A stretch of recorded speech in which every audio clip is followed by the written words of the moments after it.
halfway to an empire. There we go. That was weird. That like dragged feet for a second there. What's up, everybody? How are we doing today? I just gotta move you boys around. I forget who cuddles with me.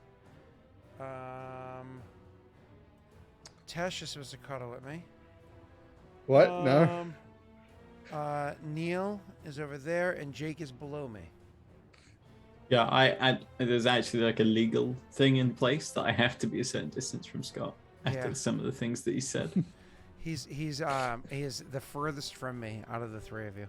He's diagonally beneath me. So, what can I say?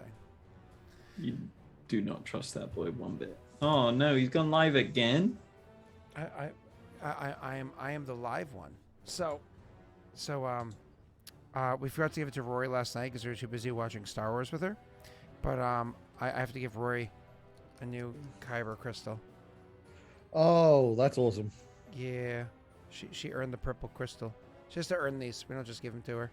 So Does she have a lightsaber for that to go in, or is this just you just give her just Kyber crystals? It's for and the you like make your own kid. It's for the holocrons, yeah. The Sith and Jedi holocrons. Yeah, but like you put the I don't crystals, get it. You put the crystals in, and it makes different voices speak. Yeah, but like, is this a toy or like a? I mean, I would say that it is a fan memorabilia. I wouldn't use the T word in reference Buy to it from Disney. No, actually, I got good. it from like Black Sabbath something. I don't remember what it's called. Okay, I see now. And then you plug that in, and it'll tell you different stuff. I hope correct. I hope accidentally that's not purple. That's actually a violet crystal, and you're just giving her some Sith teachings. Well, you actually can put it in each holocron, the Jedi one and the Sith one. And usually you get Jedi teachings from one and Sith teachings from the other. She's actually been upset because the last couple crystals she got, it's all just Darth Sidious quotes from the movies. and because she's seen the movies now, she's just like, it's just the same guy. So I'm hoping this is somebody other than Sidious in it. So, but I don't know. Because even when you choose a color, let's say you got a green crystal, there's like, Tesh, was it like 4 different green crystals? Yeah, and then I know that there's like a super rare red one that has like that's like an insanely low chance of being in one of those packs. I can't remember who's in it. What it is. Oh, I can't remember. I just remember like someone freaking out over it on TikTok. I got a red one, but it's just Sidious and Yoda. So. Yeah, no, That's it's not cool. that. I remember it had like. God, I can't remember. But the person was freaking out over it because apparently it's a really low chance. That's cool. I mean, it's fun either way. And she's wicked into Star Wars. She's seen episodes 1, 2, 4, 5, 6, 7, 8 now. Like, she was okay with watching. Well, actually, I fell asleep at that point because those movies are long and the newer ones are kind of boring. But I believe she was okay with seeing Han Solo die, I think. Either that or she looked away and Brittany explained it to her or something like that. I don't know. I fell asleep. I was bored.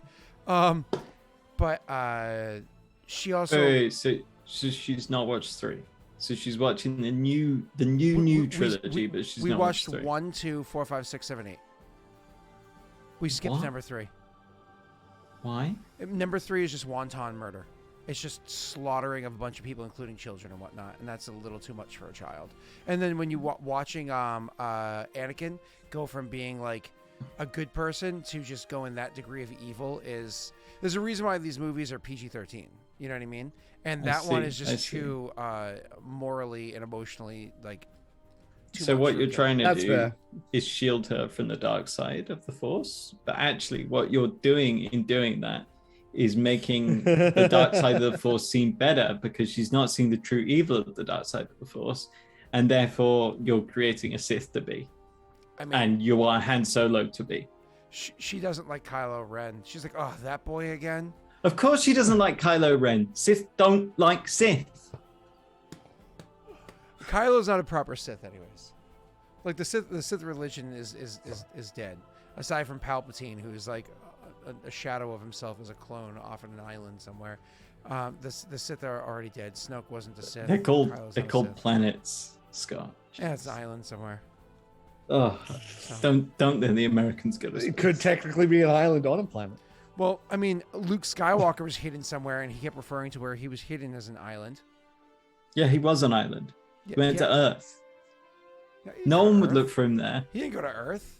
Yeah, he went to Earth. He went No. to Ireland. That's Ireland. Well, that's where recording was done. Yes, they did record it in Ireland. Yes, but that's not where the Jedi are from. The Jedi are from I can't remember the name of the planet. Tython. Is it Tython? Actually, Yeah. I think it is Tython. That's the home. Actually, I think That's he's the right. I home think of it's the Tython. Jedi religion. Yeah. Yeah. Yeah, that's right. Because they talk about it in I think the Old Republic games. So. Yeah, I'm sure if you'd asked me that question, I wouldn't have known it, but it just came dredging out there of was a lot my brain. There was a lot of hinting that the planet that Luke was hiding on may have been Tython. Imagine that. Home of Force sensitive people, the beginning of the Jedi Order, and now it's just a host of porgs. Yeah. I still love the reason that they put porgs And in the there. It's because fish, the too. puffins were too hard. There was so many of them that they just put porgs over the puffins. Wait, what are porks? What? They're there was- legitimately the best bit of that entire Star Wars trilogy.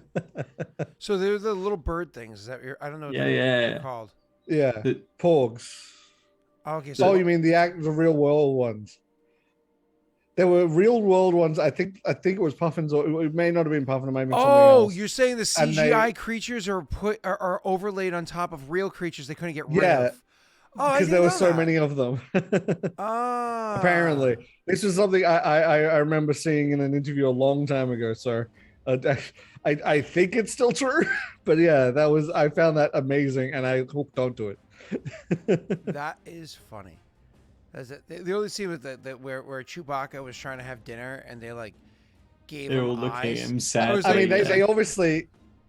They obviously played it up a bit. Apparently, they got the idea because they were going to have to put stuff over them. Oh, gotcha. Well, I mean, my only issue with that scene is why weren't they there giving Chewbacca shit when he was murdering the creature to cook it, or why weren't they giving him shit while he was cooking it? Why did they wait until literally he was about to take a bite? And that shit was good. It looked juicy.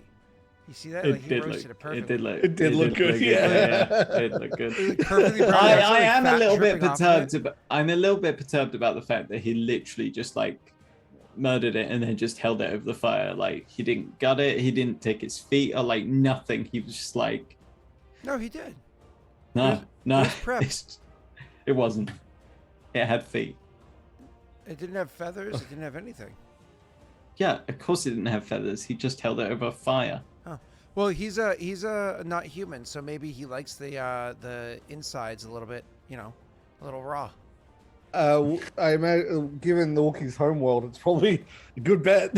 Yeah. He likes the insides raw. I mean, I imagine he at least has to rip out the intestines, right? That way you're not eating literal shit. But other than that,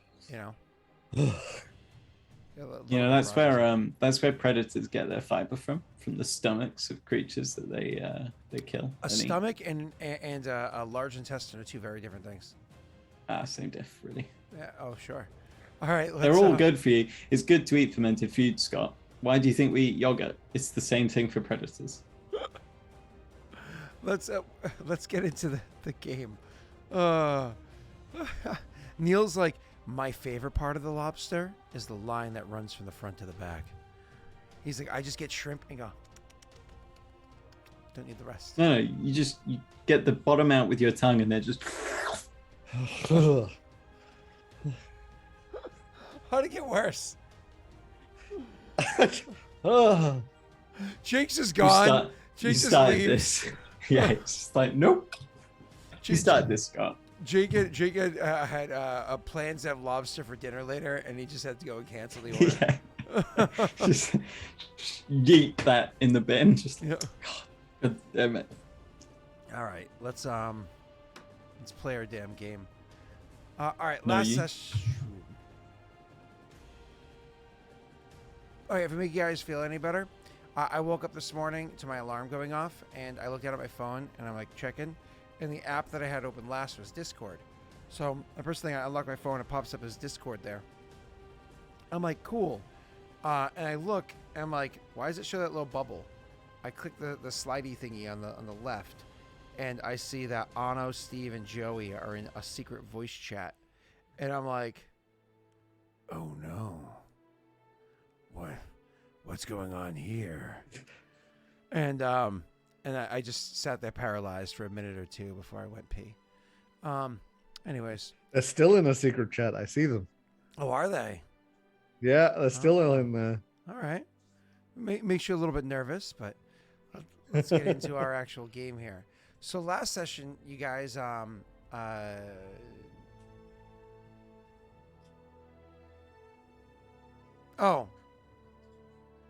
I did with the What? super stealth. Oh, yes. Thank you, Steve. I was like, huh? That confused the shit out of me. Do you need Oh, that was yeah. Sorry. Actually, I you should need put a out my coffee, tweet. Scott? Oh, I do, but not yet. I need some water first. So, My like- I my have tweet that is we try to solve the mystery of the magical ninja hobo. So last session, you guys opened up with, I don't know, what do you want to do? I don't know what you want to do. I don't know what you want to do. I don't know what you want to do. I don't know what you want to do. Okay, let's go to a bar and drink. That's totes gonna work out. That to be fair, the I don't know what do you want to do like lasted maybe like 2 minutes. Then it was like, okay, we're going to a bar. Reroll the clip at 10 times speed. It's still Wasn't that 3 minutes long? long. It was. So you get out. You guys go to the bar. Fun interactions with the actual bartender / server person, and some people come in. It's boring as hell. Some other people come in. Jake's the guy that walks up to the Nubile boys and pops a bottle of champagne and says, "We're gonna have some fun tonight, boys." And they look at each Are other. you projecting nervously. here, Scott? And then proceeds to have some fun that night. Chatting with them, blah, blah, blah. Turns out that they're for a stag party. One of them actually knows something. What? Nope, wrong people, but still interesting to know for moving forward. Somebody shows up. Oh, it's your old friend, Pan. I told Brittany about how I was describing the person coming in and how all three of you, I'm surprised nobody clipped it. How all three of you are like, no, do not say it's her. Do not say it's her. I was like, surprised nobody clipped this so I could show it to her. Anyways, and then you guys have a fun interaction, getting bigger, getting smaller, getting bigger, getting smaller. Hanging out with the boys has that effect on Jake, and then you guys eventually leave that place, thinking we're gonna kick some ass. Oh, these aren't the right asses. These are different wrong asses. God damn it, broken blades. What? And then you go to leave. They set the scout ahead because they're not dumb enough to fall for just some basic simple traps, and don't engage. You go sneak all the way back to your hotel room. Go into the hotel room. Jake's doing the longing seductress hold of the curtain, peering down the window down below. Like, I know you're watching me change right now, and realizes that someone is in fact watching, and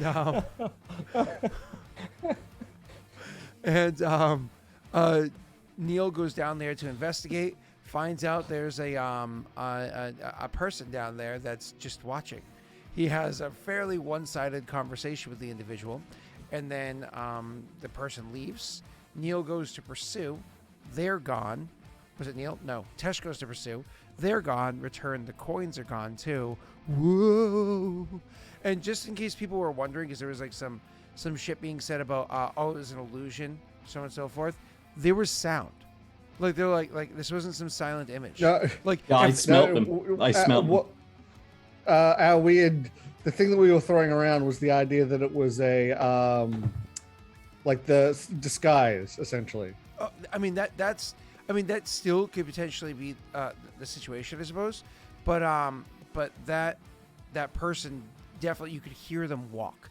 You could hear their breathing. If you didn't hear those things, unless you're in a busy area, which it was, sure, you're in a city, but it's like in the middle of the night, right? So you might hear the occasional coughing from a house nearby, or like somebody like yelling at their like children at 2 a.m. at another house not too far down the street, because you know it's a proper city.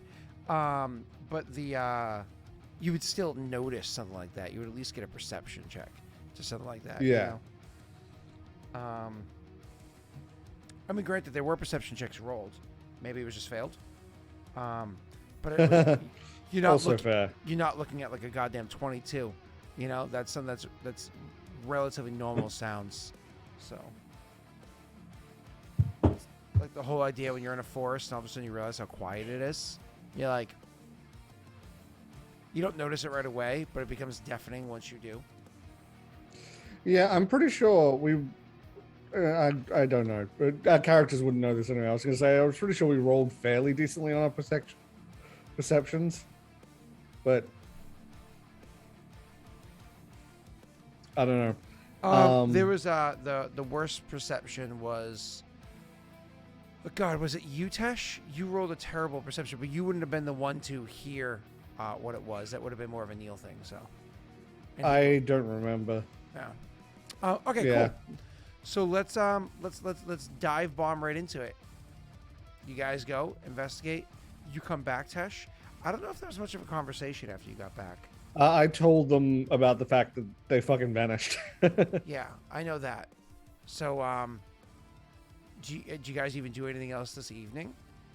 Because it was a long night and there was a lot of alcohol. Late as all hell. Yeah. Yeah. So you're going to sleep for the evening, but I believe you said in turns. To be clear. Yeah, we want to do a watch just because we don't think someone knows about us. Do we have to keep a watch? I mean, it's not that hard to keep a watch. What do you mean? I have to get up instead of sleeping all night. It's horror. True horror. Fine. I mean, there's no point in me even keeping. We're gonna do a watch with my perception anyway. Like, jokes on you when I don't notice them slitting your throat in front of me. It's like in the room is a bit dim. He's sitting there and having a bowl of cereal, but like talking with the cereal with the mouth like half full. So yeah, so you should have seen it. The way that he was like, talking to the guy. Are you listening over there? Are you listening?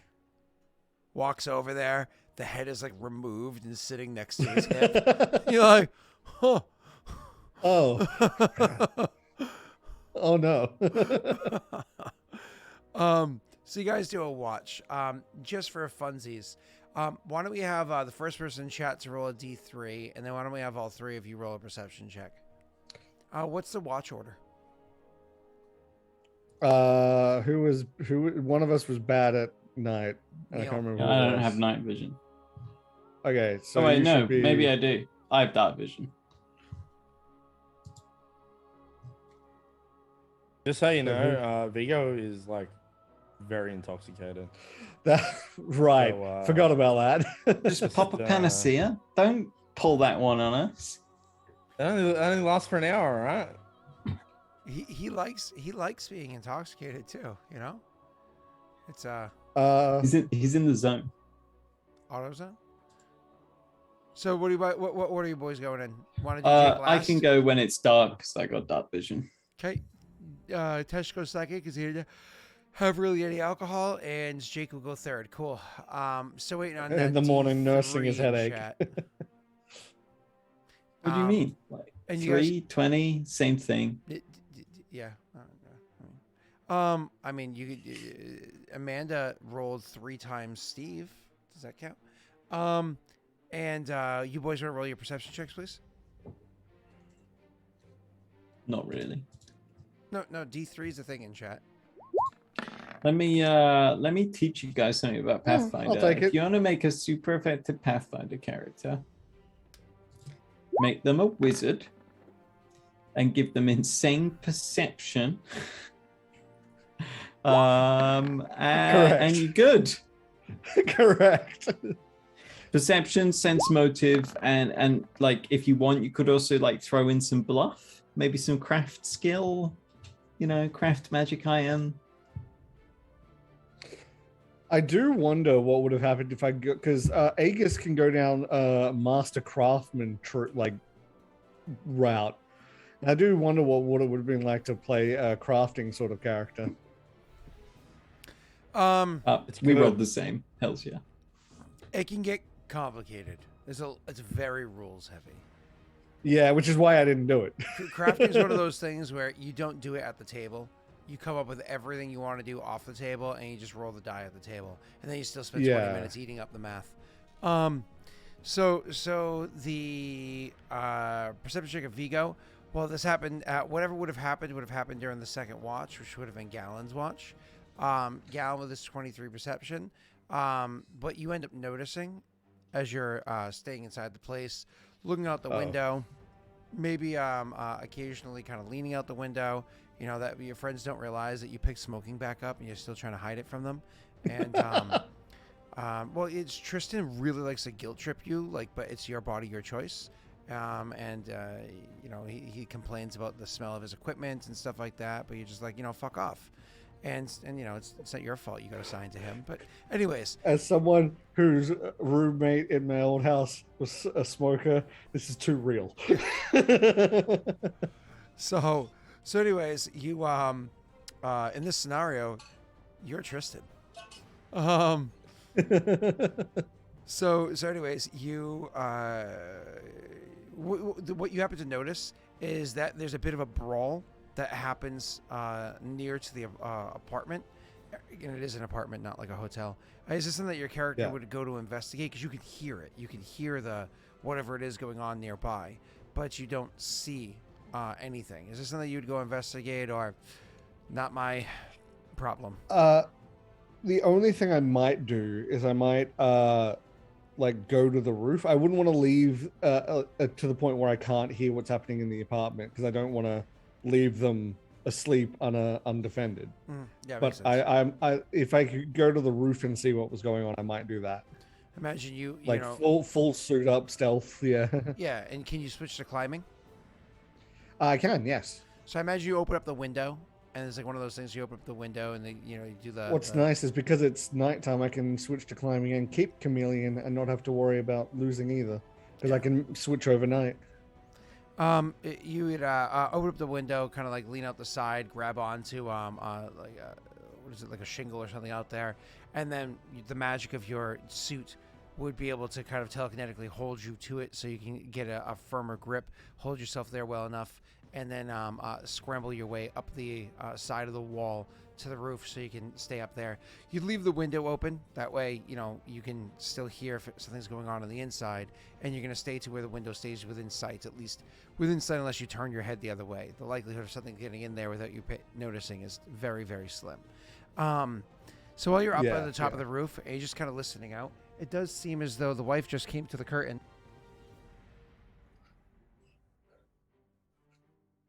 This just in. Apparently, Galen has a wife.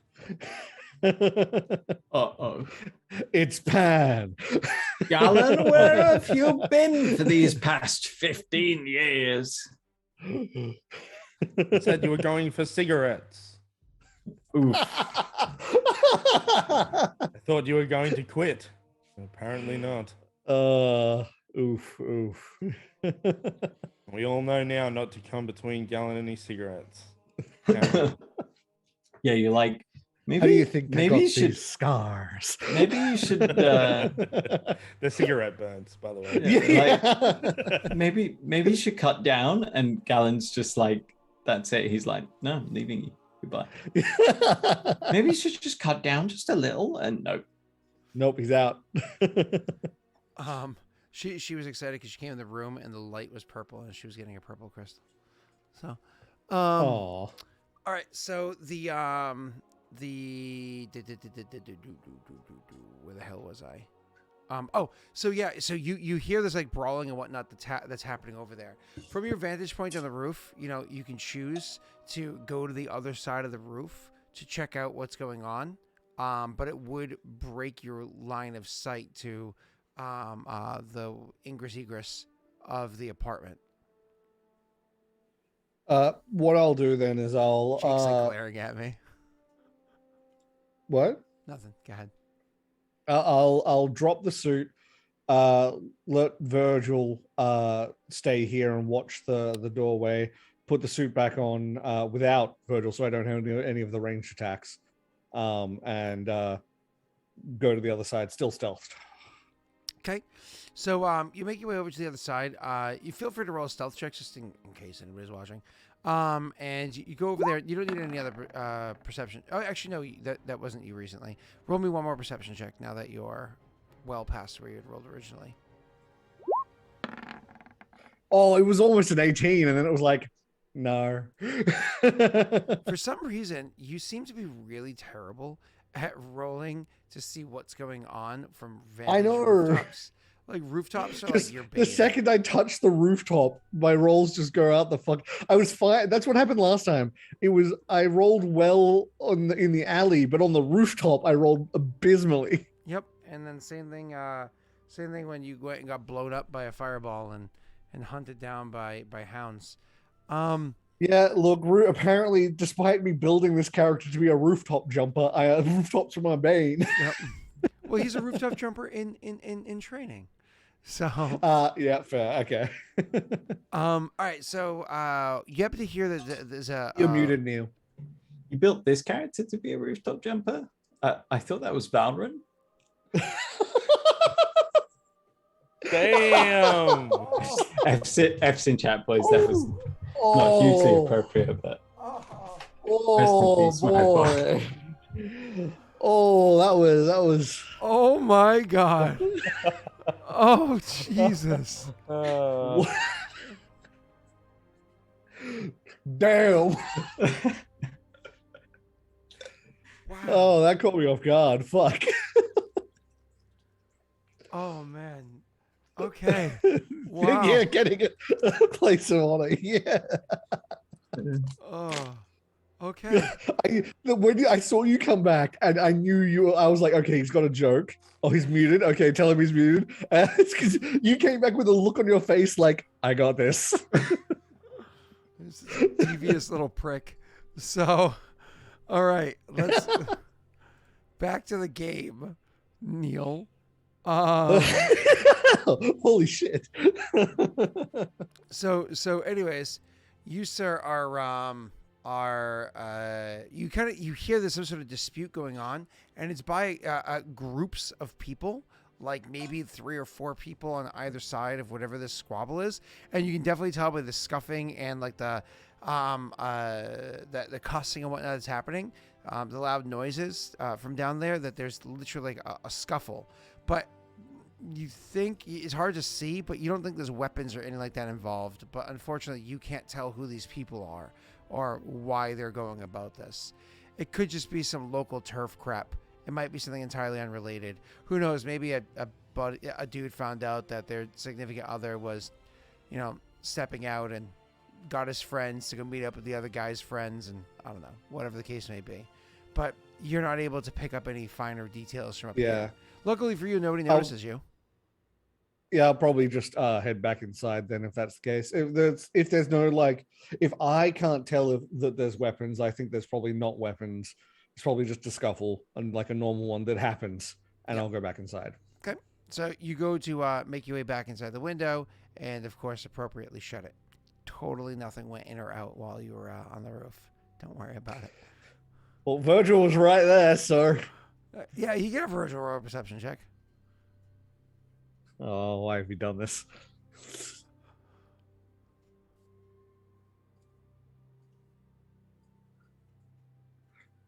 Just to find it on the sheet because they're weird. Where sheets. is it? There it is. Yeah, it's a weird sheet. Oh, fuck yeah. Virgil, hell yeah. I believe you guys play without natty 20s though, right? We don't do critical fumbles. Damn it. Actually, no, we play with only natural 20s, natural 1s off the table. Oh, really? Yeah. I don't know how you let us get that one through, really, to be honest. But, you snooze, you lose. We played a game on Saturday night, Tesh, that had 13 natty 20s and 7 natty 1s, not including when we did a reset. Who's in the Jedi one? God damn. Mace Windu? Yeah. That's what I figured because it's purple. I'll listen to one of the lines. Mace Windu. Oh, you took it out? Okay, who's the Sith one? Darth Sidious again? Ah! Yeah, the crystal was Darth Sidious again. Rip. Yeah. Oh. Oh. That sounded violent. You dropped the game, that's all. Rory was just like F Darth Sidious and just threw the Sith holocron on the floor, just like yeeted it across the room. She dropped the gate.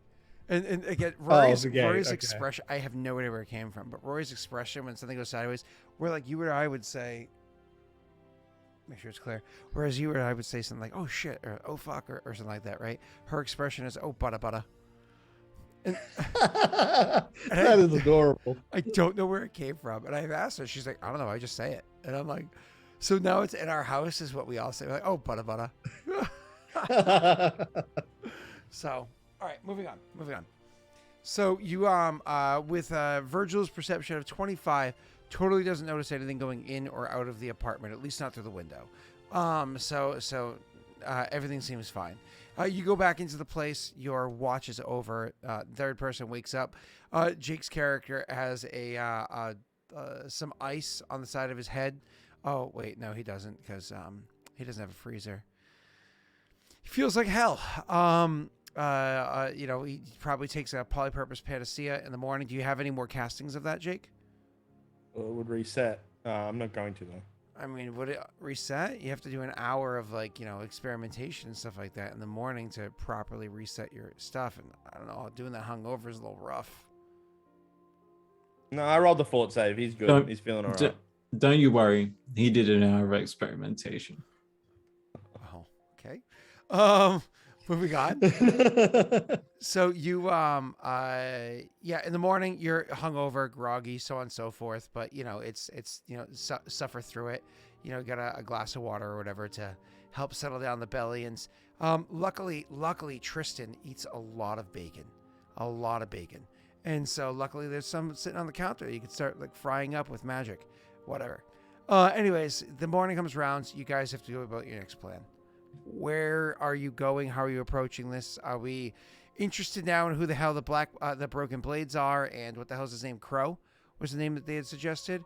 Do you still want to go and hunt down the Black Knights? We're going to go to another tavern and spend the whole session there again. Scott's face. How many taverns does this town have, Scott? Scott, this was pre-planned. It is a form of terrorist. until you give us our way forward, we will be visiting taverns. Meet our demands, or suffer endless tavern episodes. You have multiple ways forward. One of them includes a name and a location. Isn't that for the wrong group? Appealing, though. I'm sorry? Wasn't that for the wrong group? I didn't hear what Jake said, but that was for the group that is now hunting you. Yes. That's right, yeah. Can we get a poll at all? Can somebody set a poll up? You can set a poll up. You're a mod. No, it won't let me. I've tried it millions of times. It just will not. It doesn't open the menu. /POLL enter? Yep. Do you put a space? Interesting. I can try a space. No, yeah. It doesn't even say start a goal. It doesn't. Nothing pops up. Auto pops up as you're typing it. Nope. It says you can edit. Hang on. What does it say? Start a goal. What's next? Open a setup menu. To create a poll. Yeah. But it won't do it. And when you press enter, it does nothing. Nope. That's weird. Yep. I wonder why. I don't know. Okay, what's the poll for? If we should go see Crow or go back to the tavern.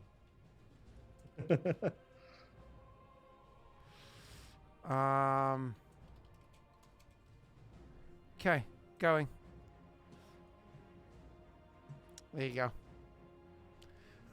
What do? What do? Chat. What do?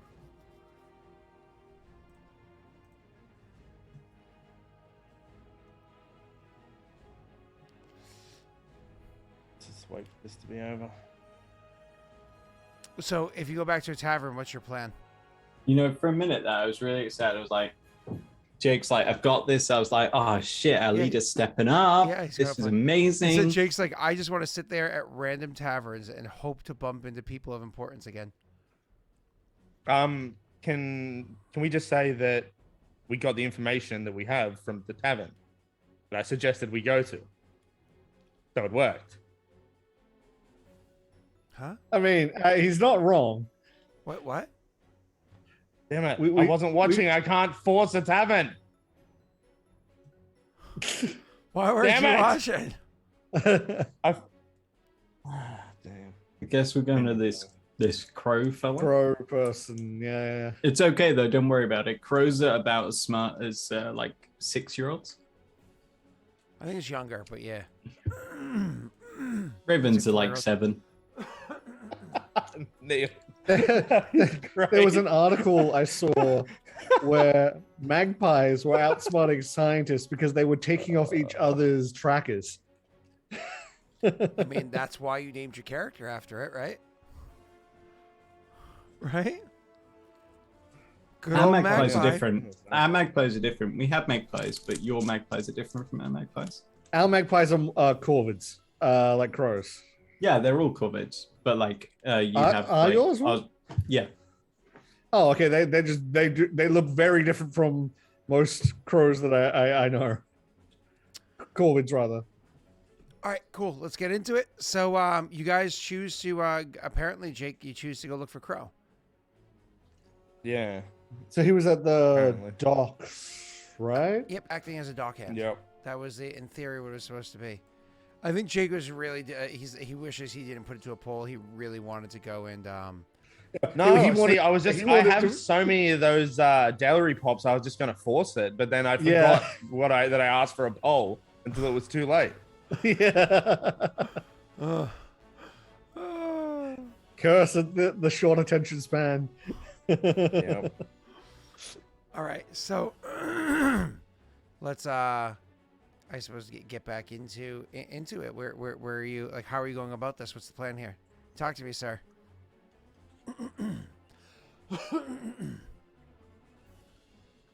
Your move. How are we going about this? I guess we'll 'Cause- all put on different mustaches than we had on the day before. And make our way down to the docks. What's the typical dock worker mustache? That's what we've all got. Is there a typical dock the mask? Freddie Mercury? Yeah, Freddie Mercury is really popular amongst the dock workers. All right, looks like we're all got that mustache. Yeah. Mm-hmm.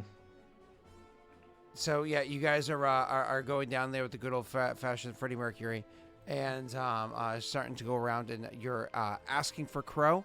This time, are you trying to be discreet about it, or once again, are you trying to be like, notice me? Let's be discreet, because apparently people are after this man. Yeah. Meaning others are probably gonna they're gonna be careful. Because wasn't it the group that was after us after this person?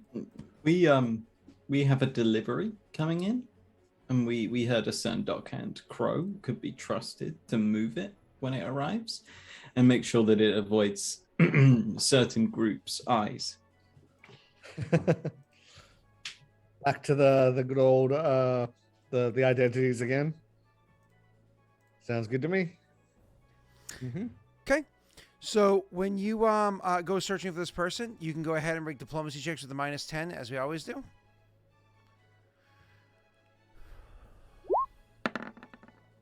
Beautiful. Just rolled straight off that 19. It was like, I think you want a 3, sir. You want a 3 for Oof. free. Other two. Oof.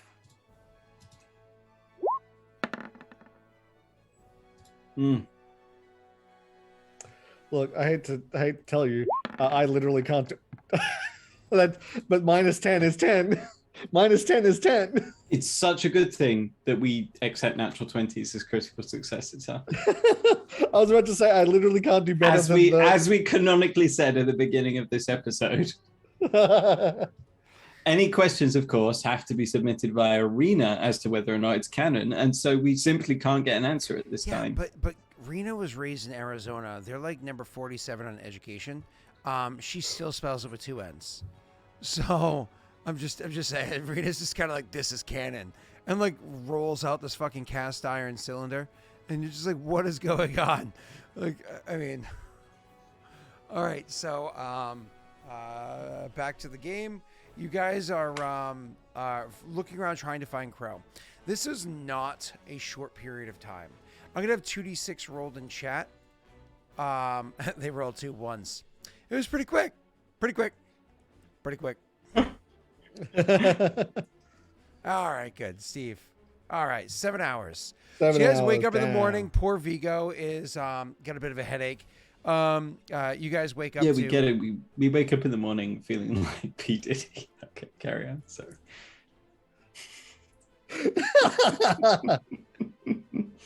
Look, man, you're gonna bully the poor man repeatedly. This is what you get.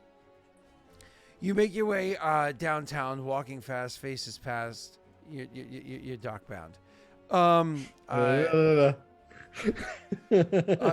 When you finally go that way, do you leave like something like Virgil behind to watch the apartment in your absence, or do you guys just like literally gear up with everything like you're going adventuring in the middle of the woods, like tents and stuff like that, and just bring everything with you when you leave the apartment now?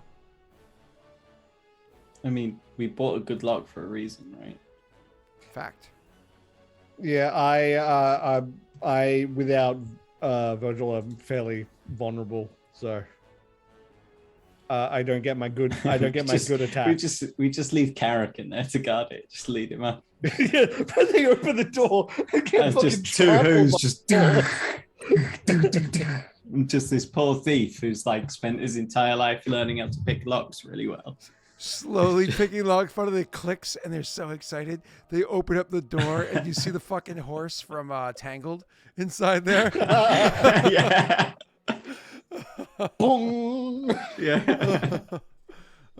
So anyways, the you guys go searching around looking for Crow. So you wake up in the morning, you know, a couple hours pass before you actually get out the door. Then traveling there takes a little bit of time. Then you spend 7 hours separating, reconvening until finally it's Tesh that finds out about the person down in the... I will note, I said it, but I'm not sure if you registered it. Minus 10, I literally have the same as Viggo. Just I that's what I was saying was mine. I thought you applied a minus 10, and I said that multiple times, saying but minus 10 plus is 10. and minus. And then... No, I have 0. I said multiple times that I couldn't beat Jake, and I just matched him. I now get what you were saying. I misunderstood before. Okay. Yeah. Does anybody want to look it?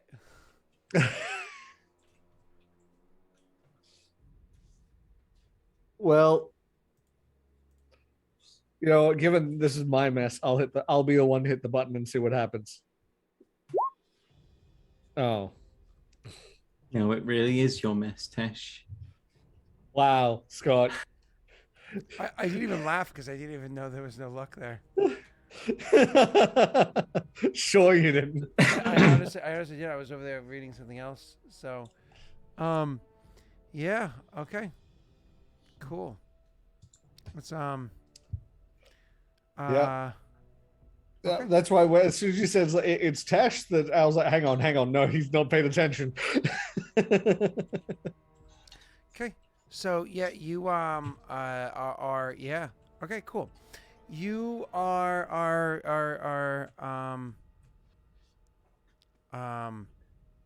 right. You guys go search around for 7 hours. I deliberately am not. Yeah, you're putting, good. You're good. Sorry, I just had to recalibrate my brain from the path I was walking down. Cool. So you guys have spent 7 hours. So by the time you get down to the docks, because you guys generally get up early anyways, by the time you finally get down to the docks and start searching, it's later in the morning. It's like a good 9:30 in the morning. Flash forward 7 hours. You know what I mean? It's now what, 5:30 at night, and you're sitting there like, okay, we turn up empty-handed. We've got nothing so far. This is around when dock workers are literally finishing up. They're making their way. If they haven't already finished for the day, if they have particularly long work days, they're finishing up now. You're not doing much after sunset. So if you don't find somebody in the next like hour or so, you're not finding somebody. Would you care for the last ditch, like be less discreet, try to go around and find them, or is it no? We're gonna have to wait for another day. Check the next day. Or where do dock workers go when they finish working? To the tavern.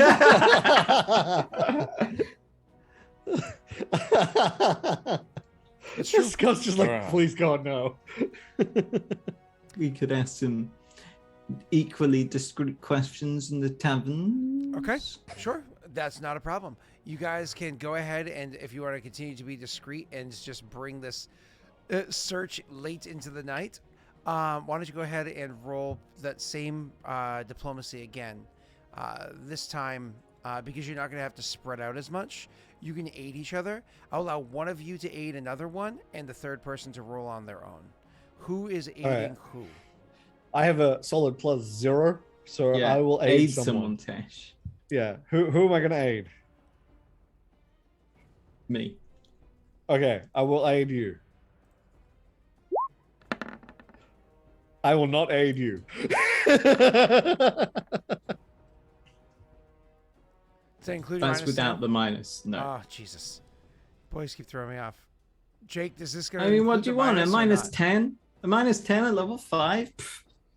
Redonkulous. Ain't gonna happen. See his level 1 characters at +25. I love how Viggo is the lowest of lower C. Or does that include your Wait, minus here's- 10? Yeah, it includes the -10. Mine didn't include the -10, so yeah, Viggo. Oh shit! I didn't even. fan on my I didn't even break camera's about to go. 0. I technically got under 0. I gotta switch cameras. I forgot to turn my fan on to keep it cool. All right, Shame so on you. I'll just use this one for a minute. So anyways, yeah, you are go around searching. So you have an 11, Jake. Do you want to luck that 11?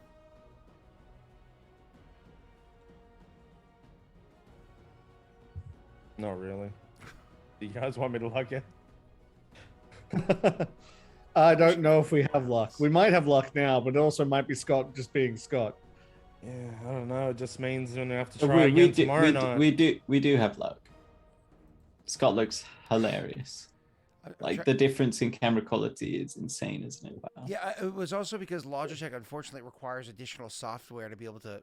It doesn't plug and play software like, and you have to go to our website and download all of our virus. I mean drivers. Drivers. I have 3 different Logitech softwares, all required to make sure that my damn camera doesn't have a mind of its own, and it still has a mind of its own. It's just that I have a little more control over it now after it tries to do its own thing. Shackling an AI is difficult, Tesh. Yeah. Yeah, luck it. There you go. Bam. That's beautiful. That's a 15 total. All right, cool. So with your 15 total, sir, you're going around inside the taverns, and you're trying to find Crow. Let's see if this makes it a little less offensive. Not really, but we'll work with it. Not right, so- really. That's fine. We'll go with that.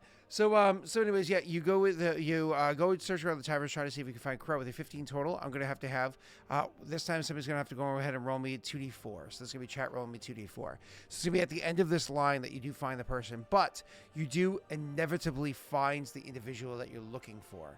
4 more hours. 3 more, 7 more hours. Jesus, this is getting Another night on the town. Yeah. All right. Oh my God. Do you guys remember why Round we even wanted 2. to find this guy? Like some drunk guy told us to find him.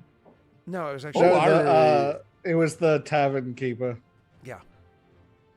He was also the one What's that our warned group us called that again? the Broken Blades. Correct. No, our group. Our group. Oh, Kingfishers.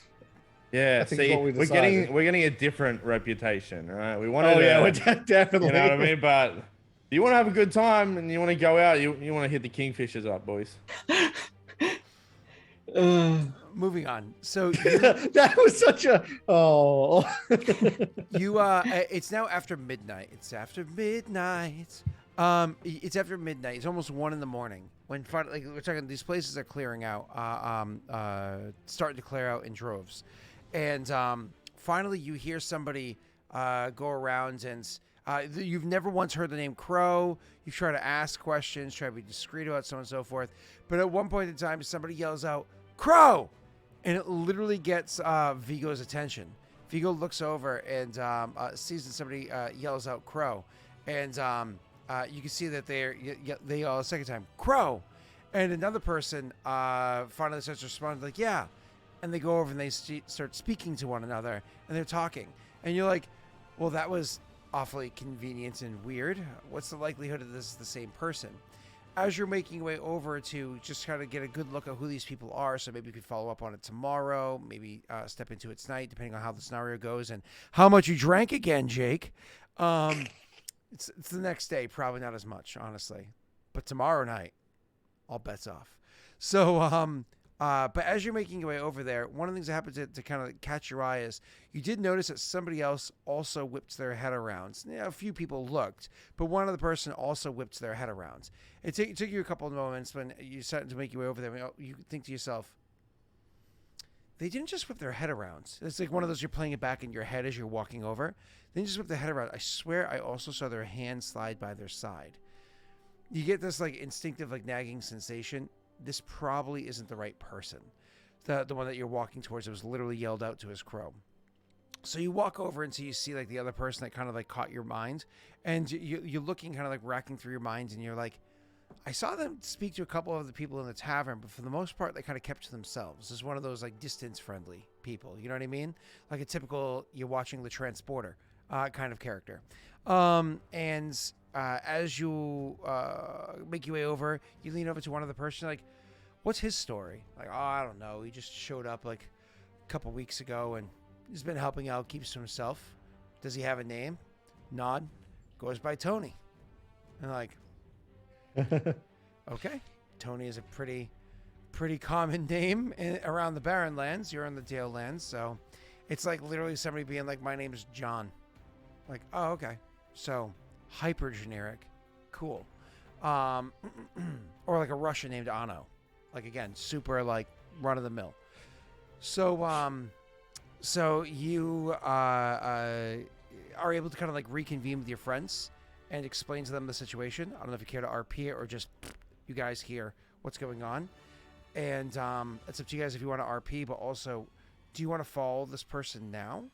Or do you want to wait until the next day? Now. We've wasted enough time. Yeah, Triss is leading. Oh, Dave, you are a naughty boy. Jake. I love it. Oh, wow. You were a naughty boy. You seemed so caught off guard by the fact that it was like Triss is leading. Yeah, why? Well, it makes sense. Like I'm explaining what's going on, and like he said, we've wasted enough time. He just storms off, and we have to run to keep up. Well, no, you're the battle tactician. I'm letting you tactize. I'm drunk. What? Why are you drunk again? Well, if you haven't noticed by now, Viggo has a liquor problem. Oh my god, we're gonna have to have an intervention now. I keep coming up with all the information though. All right, so clearly what I'm doing is working. I shouldn't stop. Right, but is it the alcohol that's coming up with the information, or is it you? It's a good question. They're not the same. They're not the same, Viggo.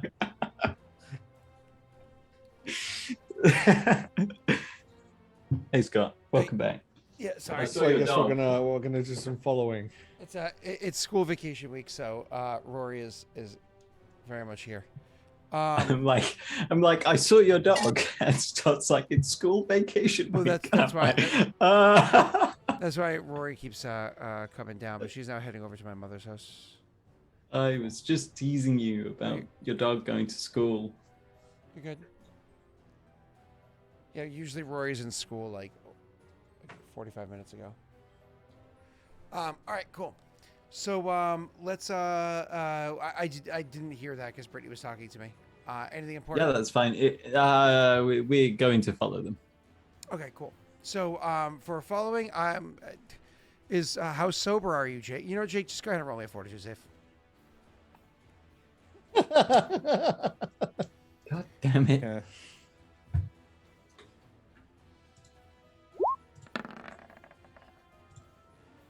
Okay. I'm good. So you make your fortitude save, and it's one of those things where you get a bit of a haze, but like not drunk by any stretch of the imagination. It's one of those things where it's like I can drive. It's all good. I can drive. He shouldn't drive. Anyways, you guys start making your way to follow this person. Following has two different paths. There's the Tesh path, and then there's the not Tesh path. Tesh is literally stealthing, like Crunk style, like and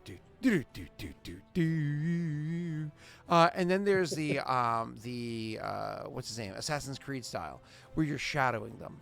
You're trying to follow them while being discreet. One of them requires a stealth check. The other one requires a bluff check. Or I guess I could. What do you guys just think? turn invisible.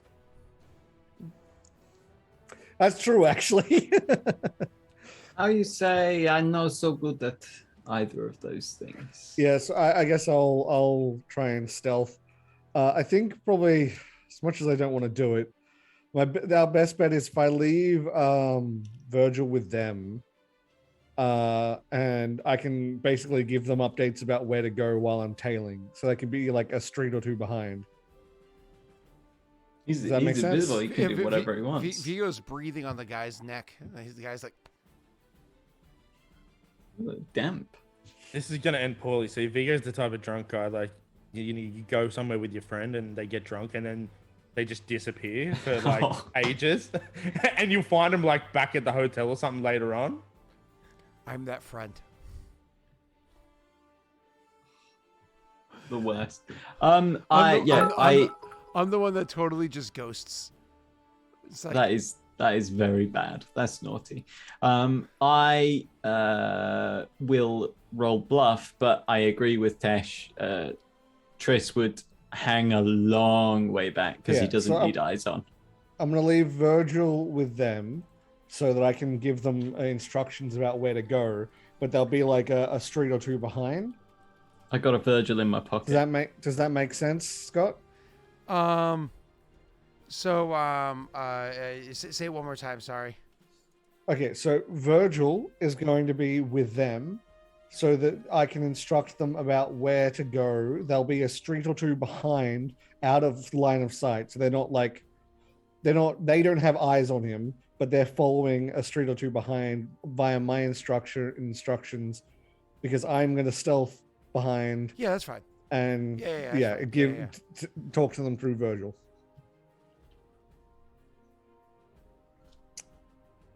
So, do you want a stealth check?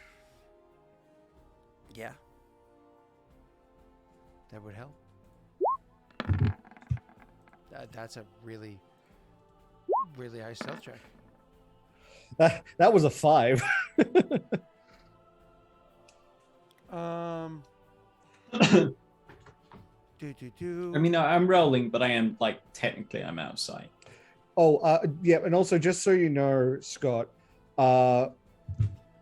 every 10 minutes, let me double check, but every 10 minutes I have to use a PowerPoint. Okay. Let me double check real quick to make sure it is 10 minutes. Yep, 10 minutes. All right. I actually have to roll against that.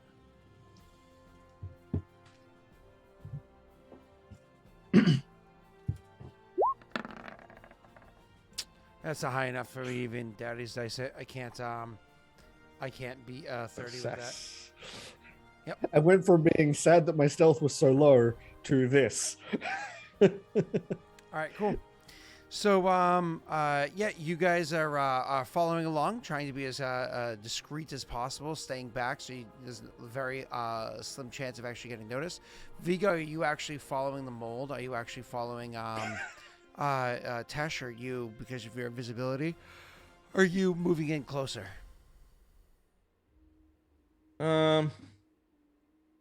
Viggo 6 going dark. And he just disappears. We get a little bit closer, but not out of sight of Triss. Yeah, kind of like half the distance between the two of them. All right, cool. And obviously, even Gallon is trailing behind this person. He's not like walking side by side with them. So, all right, no problem. Just on the back of the neck. So, you see the person goes into a what was I gonna say? So they go up and into like a home. So similar to how you guys are renting like a tenement place. You can see they go into their own tenement place. Tesh, I need you to go ahead and make me, because I know you're going to be trying to get like a vantage point and watch and everything. Yep. Go ahead and make me a climb and a perception check. Your climb, I think well, you can take a 10 because you have the ability, right? Yeah, I'm actually gonna move one of my some of my points around so I can get there we go. I'm gonna move some of my points around so I can get climb, and then so I can take a 10 with climb. Yeah, you could usually just take a 10. Cool. So climb, take a 10 is 16. Okay. Correct me if I'm wrong, but when you switch over to climb, doesn't it give you a Oh yeah, I bonus? just get I have a climb speed, just Yeah. so I can just Yeah, I can just but walk up the wall. it also gives you like a big bonus for it too, so you should be fine. No, it's not it- walk up the it- wall, it- but yeah, you can climb up the wall. And go to roll me a perception check. Just so with how it works, doesn't actually say anything other than I believe give me a climb speed. Yeah, climb speed equal to half my land speed, so 20 feet is 20 feet. Okay, and the perception. Perception. If you have a climb speed, you have a Oh. +8 bonus to climb checks. So your 16 is Oh, actually a cool. 24. Cool, good. Are you happy with your 17, or do you want to bonus that? I would like to. Where was the last luck we rolled? What do you think, guys? Do I luck it or leave it? I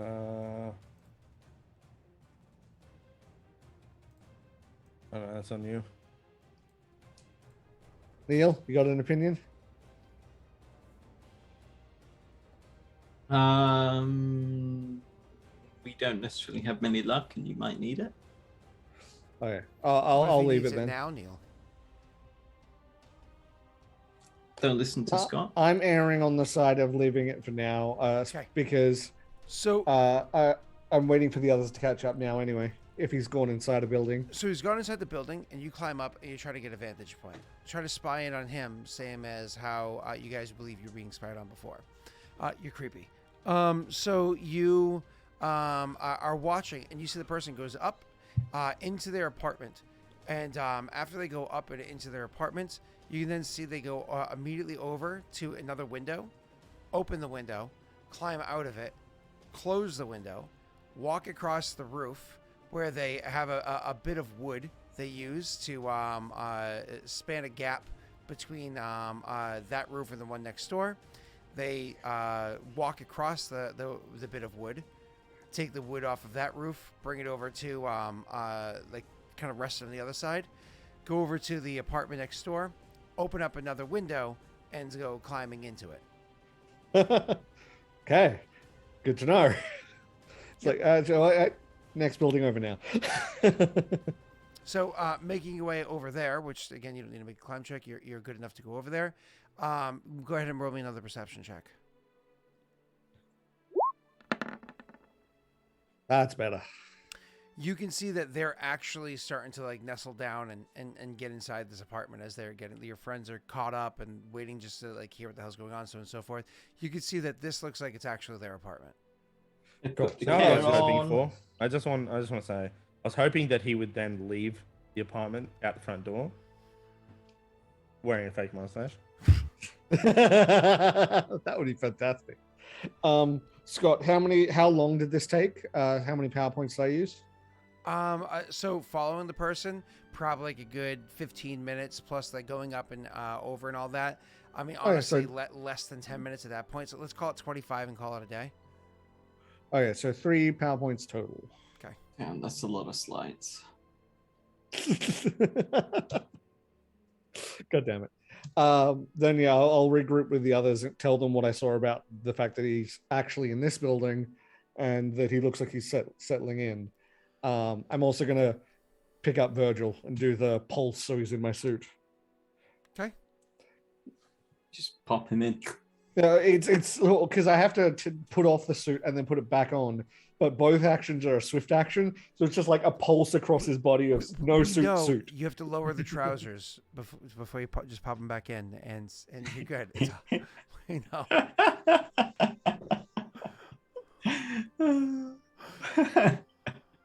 You're ruining this character, Scott. Imagine how Scott felt when he introduced Ezek. Imagine how Ashen felt when he saw Ezek get introduced. Continuing.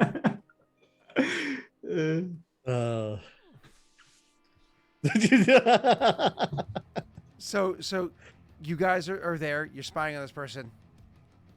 What's the plan? What's the approach? How are you going in? You bursting through the window? You gonna wait till they get up in the morning and they're just kind of like, hey, been here all night. Like, what's the approach? Wait till they fall asleep and then you do one of those. Climby boy can climb, right? So why doesn't he go just like wait near the window? While Viggo and I go and enter via the front door. You know, knock and be like, "Hello, it's delivery for you. Yeah, it's the pork pies you ordered." And they're like, "What? I didn't order any pork pies." He's like, "But a pork pie does sound pretty good right now." It's a good idea. So if he bolts, Viggo can stop him. So at about 1:30 in the morning, you're gonna go and knock on an apartment complex door. Yes, and, this is exactly the time when you order savory, fatty food. DoorDash doesn't yet exist. It does in some places. Look, I'm an entrepreneurial spirit, Scott. You think I'm going to let this sort of market lie dead? I've still never used DoorDash or any of those Postmates, any of them. I mean, I could just go kick down the door, but I thought I'd be nice about it, Scott. Like, come on. I mean, or we could all just pile in through the window onto him, like, hey, hi, hey. Hi. How you doing? No? But I'll be at the window, you guys at the front door. Is that how we're doing it? Yeah. That's Cool. how this is going to play out. Okay. So you're going to climb over to his window specifically, Tesh. Yes. Go ahead and roll me a climb check. And I have the +8, right? Mm-hmm.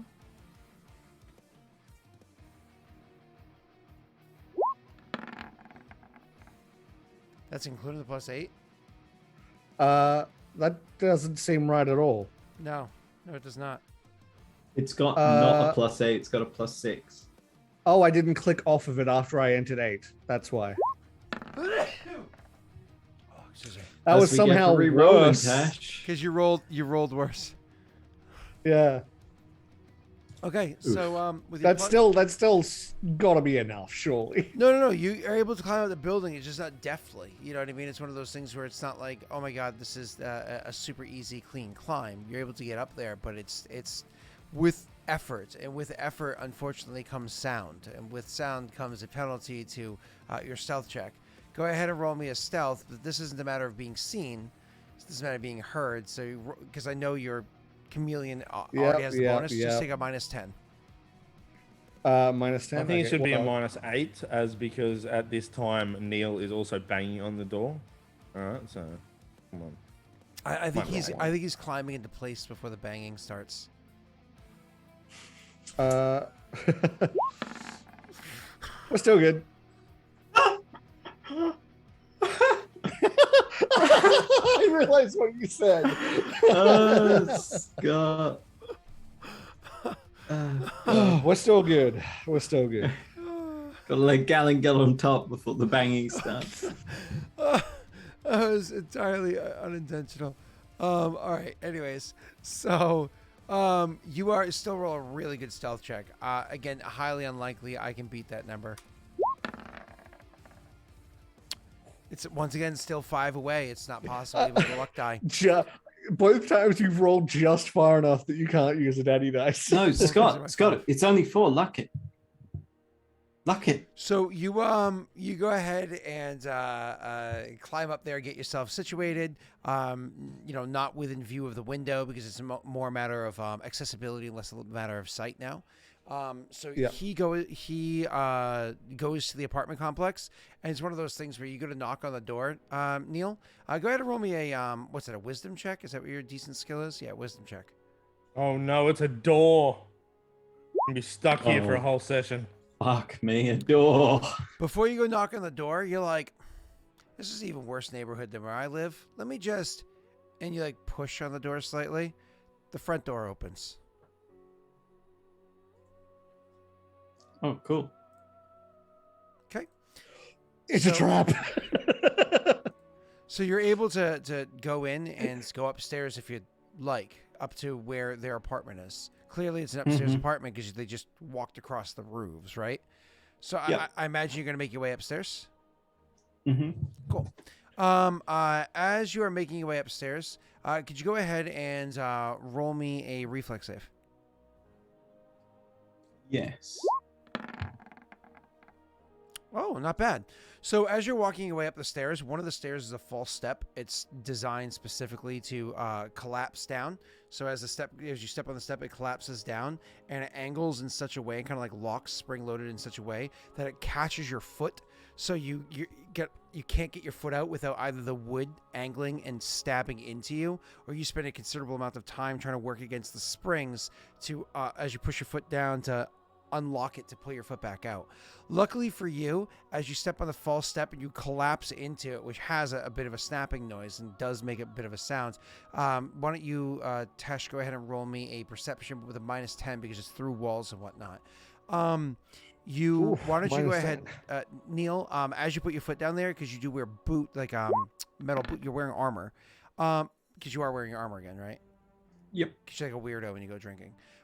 It literally catches, like you don't put your foot We didn't all go the way drinking. down. We went information gathering, and we just so happened to end up at the tavern.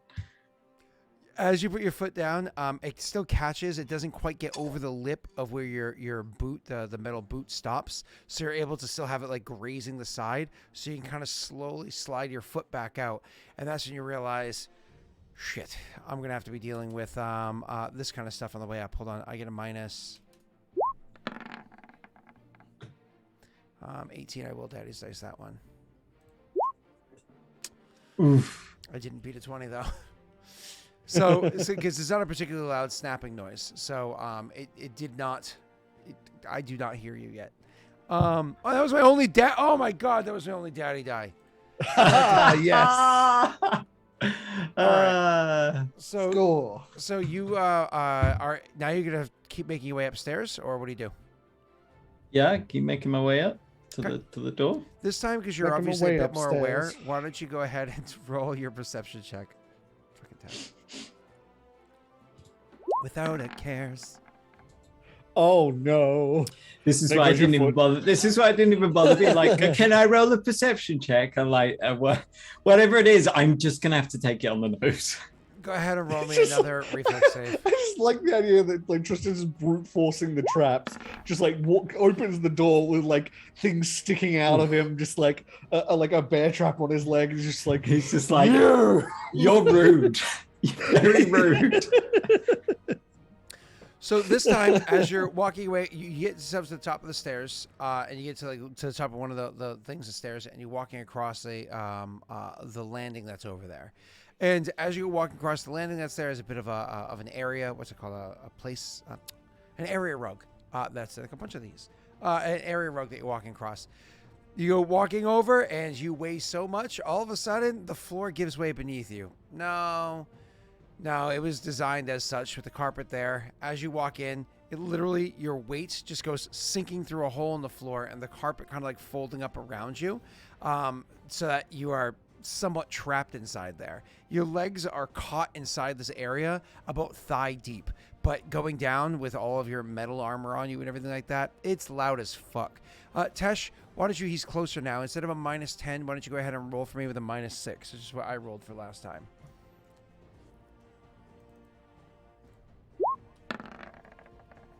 Oh dear. Oh, that's okay. That's okay. Bootyful. So Tash, with him going in, the DC for this one is lower. It was an 18 instead of a 20. So you actually hear like a clamoring noise happen from inside. And immediately afterwards, you hear a swift moving inside of the actual like a as like the person's like quickly moving inside the actual apartment itself. Neil, what do you do as your legs kind of fall into this very simple trap? Get out. Okay. That shouldn't be too difficult. Honestly, acrobatics check. Oh yeah, acrobatics. Sure. You can actually no. Is athletics a skill? Athletics is not a skill. So you No. You do a climb. A climb check. Yeah, you do a climb because you're climbing out of the. Oh, okay. Yeah. Oh yeah. So again, the trap is not particularly complicated. I mean, it's literally one of those things that's meant to slow you down, to make people aware that you're there, hopefully catch you up. But, I mean, there's only so much pliability a carpet has. You stepped on a hole in the floor with a carpet over it, which hides it, so that you're going to fall in, sure. But a carpet's not like, whoop, I fell all the way through, but caught at my shoulders. Like, that's not feasible because carpets aren't that pliable. They're stiff. So as you go in, again catches you down by your thighs. So it takes a bit of effort if you get in your hands there and kind of like wiggling yourself up and eventually angle a knee out. It's more difficult by the fact that you're wearing armor than it is of it just being difficult to maneuver that way. As you're pulling yourself out, you get one knee out, you pull out your other leg, and you're starting to rise yourself up. It's at this point in time you hear the last two footsteps of somebody approaching. You see standing before you, Neil, a man that is looks like a human person, man boy, that's standing there in front of you. I was just, as a quick note, I was going to ask what's he doing, because if he was exiting the room towards them, I would have followed. You remember you had angled, so you had climbed up, and I described it as you weren't actively looking in the window because then he might see you. You were listening for when he knocked. I given the fall, I was going to say I'm going to have a look to see what was going on, but sure. We didn't do much in that point, so I didn't get a chance to say it. Sorry. Sure. So if you had wanted to climb over to like take a look at the window really quickly when you heard the clamoring that was happening inside there, roll me a climb check. Well, you, at this point you don't need to roll the climb check; it's pretty solid. Roll me a stealth check to not get noticed, and your perception check will still hold. Okay.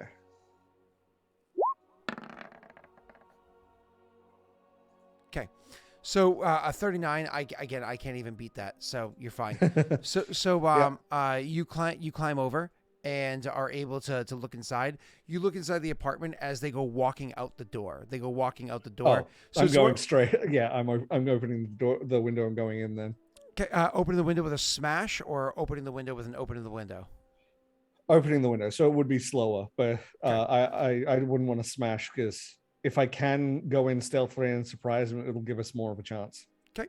So you get what you see is he has, and Neil's going to see this in 2 seconds. He opens the door with a crossbow in one hand, open the door with the other hand, and as the door is open, he's drawing a sword with the other hands to walk out. All right. Yeah. So you go to open the window. You literally just grab the thing, try to slide it up. It's got just a very simple latch. You can pick disable device to unlock this. These are so simple. It's a DC 10.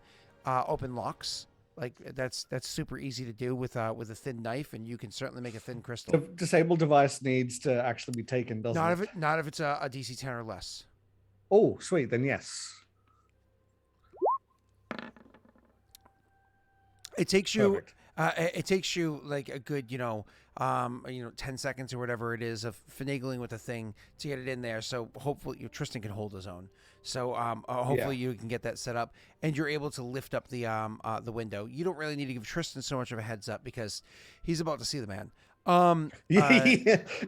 Me, I wouldn't have time to give them a heads up at this point. I'm just worrying about getting there to help. do you want to say anything to Viggo? Virgil's with me. Viggo? Is Viggo with me? Viggo's down No, there. I was with Tristan, I think. Yeah, I thought they were going up Huh? together. They were going in the front door. I was going in the window. Yeah. Jake, I thought you were waiting outside. You were there with Tristan the whole time? I mean, we can just say I waited outside. Okay. If he's waiting outside, I would like Actually, signal Jake, roll me that- a perception check too. so- I'm gonna probably hear it. Yeah, roll me a I perception mean, if check he's- with a yeah. -6. if he's within 30 feet, I can tell him that the guy's going for him. But otherwise, oof. Is he within 30 feet of me? He would be outside. I imagine he was like across the street, but like right there. So I would say he's within 30 feet of you because the building's not particularly Okay. tall. Then I would just say Tristan's made. Okay. And I've opened the window and started going in. Okay, so Yeah, you're making your way in as follow. well, Viggo? Yeah, through the front door.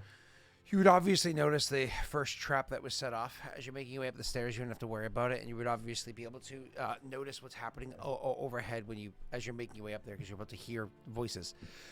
Tristan, you climb yourself out. You're getting yourself up, so you're at a slightly disadvantageous position, but it's not like you're on your ass or anything like that, and certainly not caught in a bear trap, as somebody had suggested earlier. I'm sorry, I But- interrupted your describing of the person, so finish Yes. that. Yeah. But you certainly, so you're not at this like incredibly disadvantageous position, but you are caught a little unawares. So the person that's there stands before you. It's a human, late 20s or early 30s. Their age seems to be. From the way that you were tracking the person, you never got really a good view of them because you just noticed some reactions and followed them. So it was a lighter skinned person with dark hair, human male, but you didn't really get the features. Now that you see them, you can see like this definitely is somebody who has the look to them, like they know their way around a blade. For instance, like the blade that they're holding in their hands. They have a crossbow in their other hand, as I just described a little bit ago. So a short sword in one hand, a crossbow in the other hands. They are not approaching you any further than they already have, which is to be about 15 feet away from you, keeping a bit of a distance because you're inside of a house. They're a couple steps ahead, round the corner, a couple steps up some stairs, and like looking at you down there. So they're just keeping their distance from you. So combat-wise, 15 feet, but realistically, much shorter than that if you're going like over the gap in the stairwell, right? They're looking at you with a crossbow trained on you, and they've got like a keenness on how they looked at you. The funny part is like it's dark in here. It's nighttime. It's after 1 a.m. There's no light sources inside the hallway. You can see, obviously, because you're half hobo, half Perrin. But this human seems to be staring at you with absolute unerring accuracy. They can see exactly where you are. You can definitely tell that they have the drop on you. You're, again, like I said, disadvantageous. Hello there. Crow, I presume? When you say that, they then, like, it's one of those things, the crossbow is aimed at you. They change their stance slightly, raise the crossbow the rest of the way, point it directly at your, it looks like your head. And they say, "Who you with?" The River King? Not anyone who has any will to do you harm, that's for sure. He cocks his head slightly back up and says, "Wait, what?" Yeah, well, me and my friends heard that some boys wanted you dead. We thought maybe we could help you out in trade for some information. River King, you mean the One and only. Queen here? Oh fuck! Lowers the crossbow down. They take a couple steps down the stairs and says, "How'd you find me? Why are you looking for me?" Yeah, we. It's a bit of a long story, actually. Would you like to talk in your place? I've got a couple of others with me. Would they be able to come in as well? He nods and says, "As long as you can prove your story." He just kind of like gestures to you to like see if you have any papers or whatever to prove who you say you are. God, would I have my papers on me? I mean, Viggo probably has the papers, and he's literally. Gallon Yeah. has them. Oh, okay. I'd be like, I have them in well, my boot.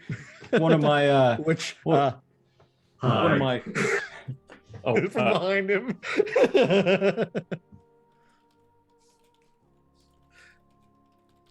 Okay, sorry, Jake. Stealth check unless you're talking or making yourself obviously known because you're invisible.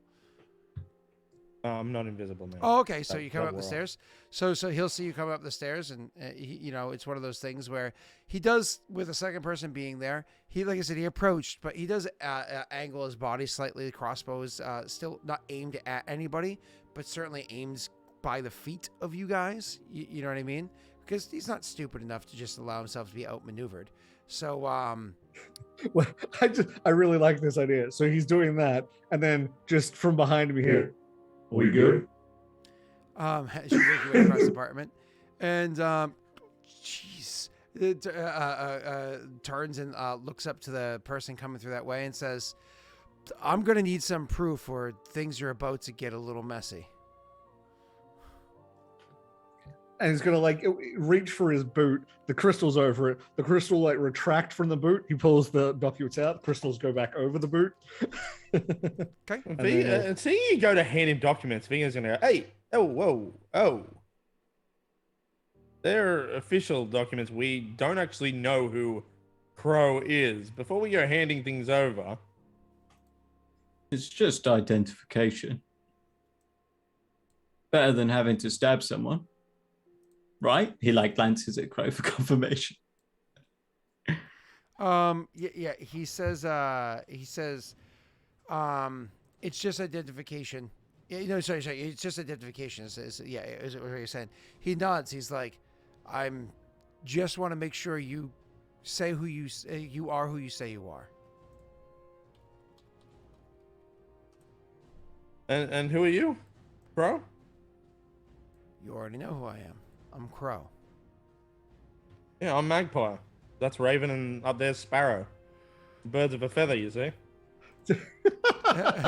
He gives like a chuckle, but like anybody with a decent sense of motive knows that he's being polite, but is now getting annoyed. And he says, "You just barged into my home. I'm gonna need some proof that you are who you say you are, or things are about to get messy. I'm not messing around now." Viggo will shrug. Is there a lounge or something I can sit on? I mean, you're in a hallway. We're in the hallway right now. Yeah, I mean, is there a Right now room? we're in the hostile. Show him. It's fine. Well, hand them over. Okay. And who is it you work for, Crow? Not I'm to also mention- gonna. Sorry. I'm not going to ask whether or not you have the deed to the house, though. You asked him to mention the deed to the house. He just looks at you and shakes the head and says, "No, this house belongs to Paradel," and then takes the papers and looking it over, answers, "As do I," and all seems in order. That you boys are too. All right. What the hell do you want? Hands him back. I'll put them away, and specifically what I'm gonna do is I'm gonna go back through the door and like decrystal, and then come back in to the hallway. Okay, so he'll actually walk with you guys back up to the apartment. The apartment is very simple, very simply designed. It's definitely somebody who is living here, probably for some time, but it's not their home. You know what I mean? So it's simply set up, food in the shelves, in the cabinet, so on and so forth. A minor degree of comfort, but that's all. And yes, there is a lounge or something that you could sit on in here, Jake. And so you guys are able to get a bit more comfortable. So spill it out. How do you know me? Why'd you hear of me? Why are you looking for me? Because if Are you you guys found me so paramilitary? easily, he nods and says, "Yeah." What's your rank? It's a little bit more complicated than that when you serve the way I serve. We showed you ours. Could you show us yours? He shakes his head and says, "It's a little bit more complicated than that when you serve the way I serve." Chris is gonna take off his helmet and scratch his head. Mhm. Any proof? He nods and says, "If you speak to my who I report to, they can verify for me. But the simple fact of the matter is, when you're,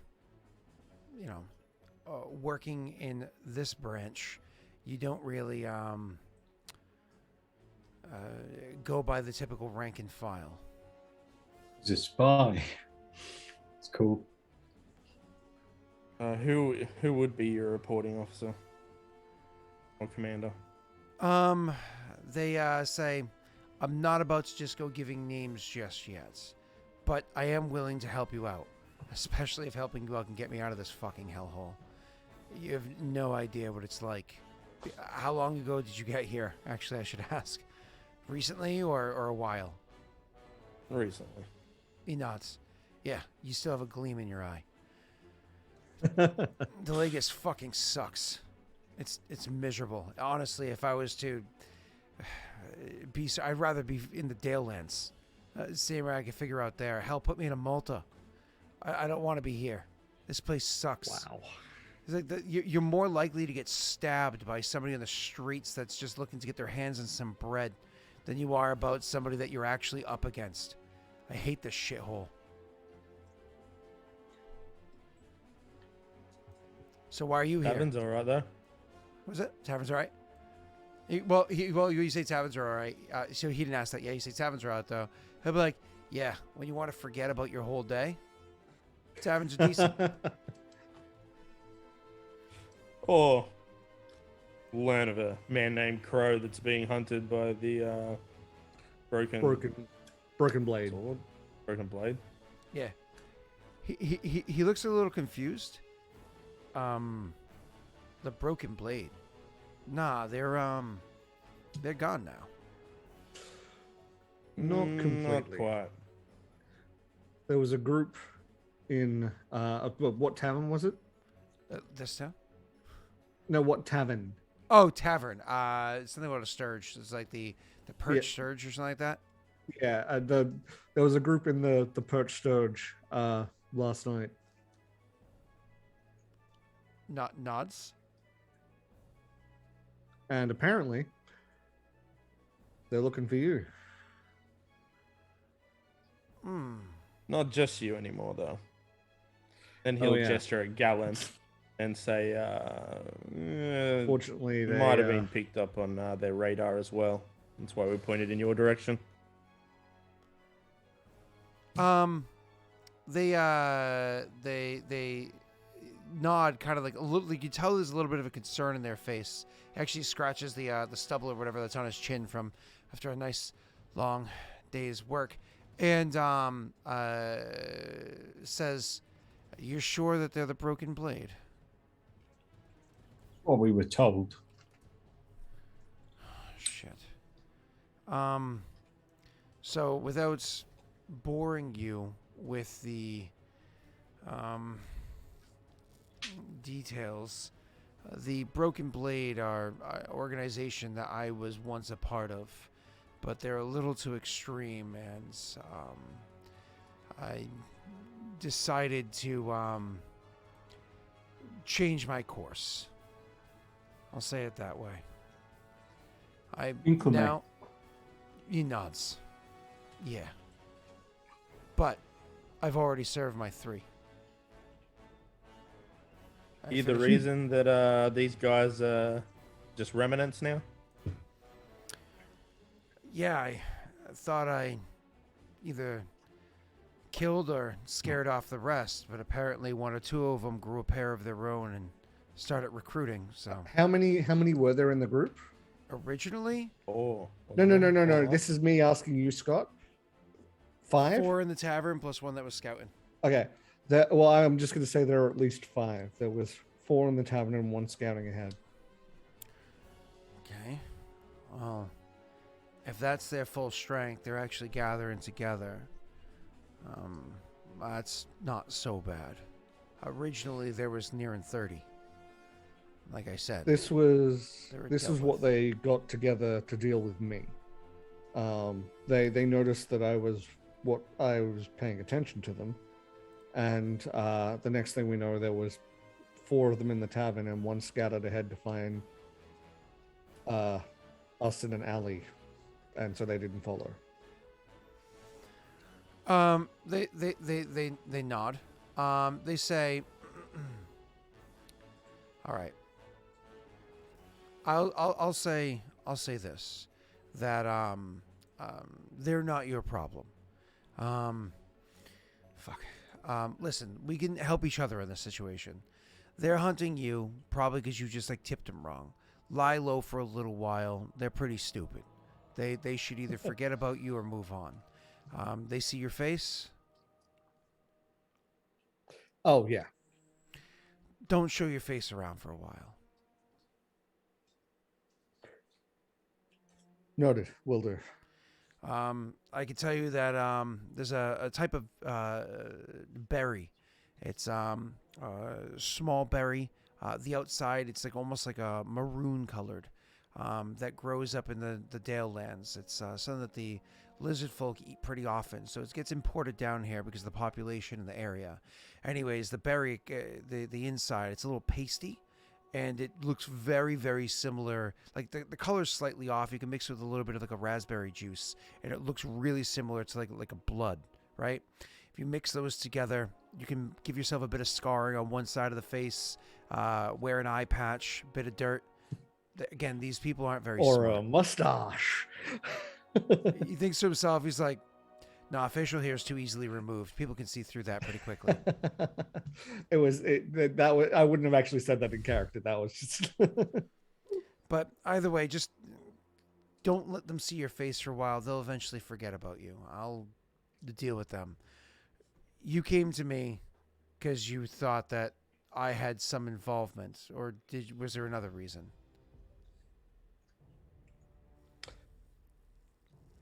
Simply put, our mission here involves dismantling groups like these. We'd intended to start with a different group, but, and he glances at Viggo, I see no reason we couldn't dismantle these. What is it they do? What does it? Who do the Black Blades? Sorry, the Broken Blades. Broken Blade. blades. Yeah. Yeah. So they say the Broken Blades is a group that I was a part of for a long time. They're brunts, brute force, if you will. They're part of the Daelish resistance. They're, like I said, I'll take care of them. What if you did take care of them and we helped? Right? Part of the Daelish resistance. Perfect people for us to dismantle. They're not going to expect you to have friends. That's certainly true.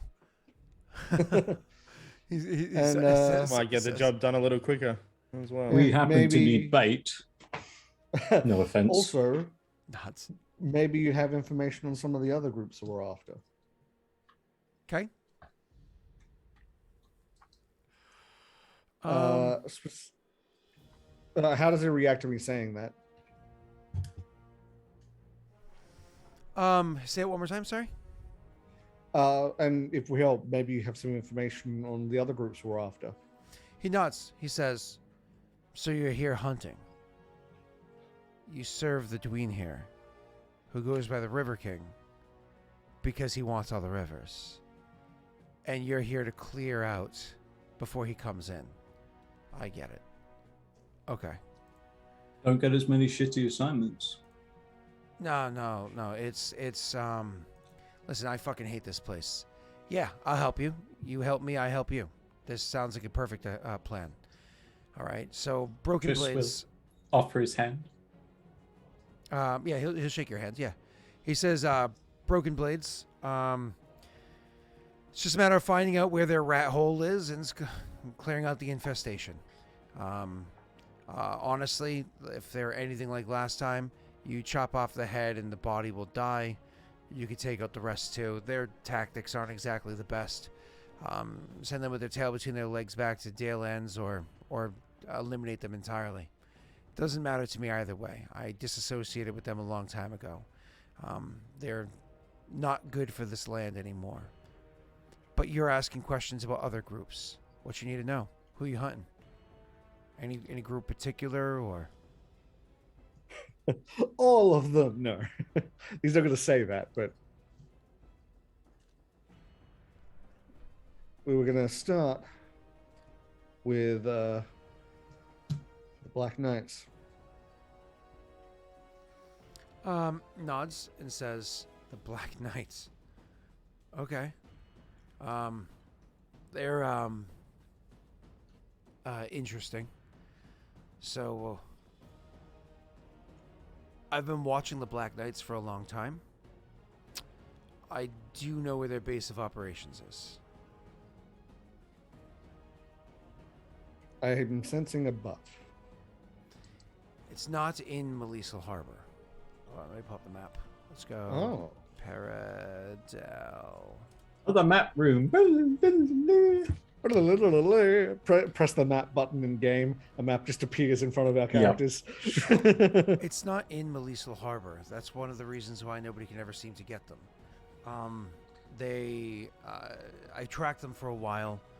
They are set up in the woods to the east of Malisal Harbor.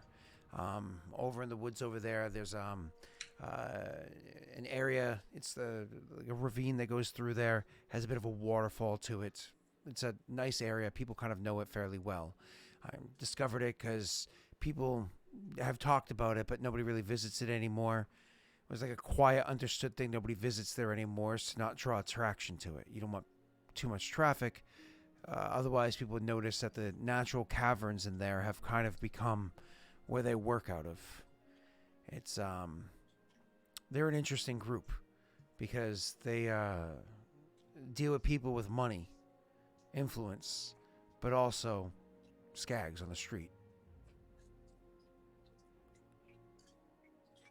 What about numbers wise? That's a hard one to answer.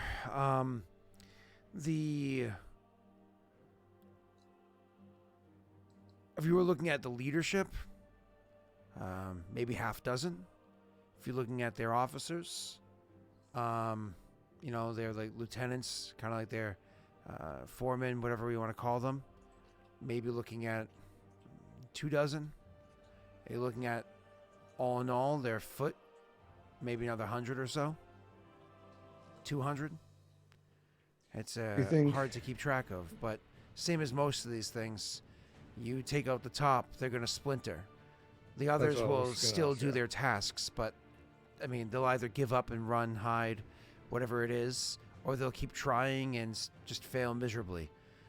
Lie low or start a new cell, but this time it's smaller. It's good information. Thank you. No, he's like, but the entrance to the caves, how you get there, it's pretty difficult to get to. I won't lie. I can get in and out pretty easily, but then again, I have tricks up my sleeve. I'm not sure about the three of you, but you did sneak up on me, and I'm known to be fairly observant. I have tricks, but getting... He looks over to Tristan. This one in might be a little harder. He looks at him and he's like, hey, I appreciate you. I got sloppy. I've been here for too long and fucking hate it. So, at least you gave me a fighting chance. I really got to look into, coffee at night. So, first things first, these remnants of the Broken Blade. You think it's best to lure them out and take them in two, or simply go in and find their leadership?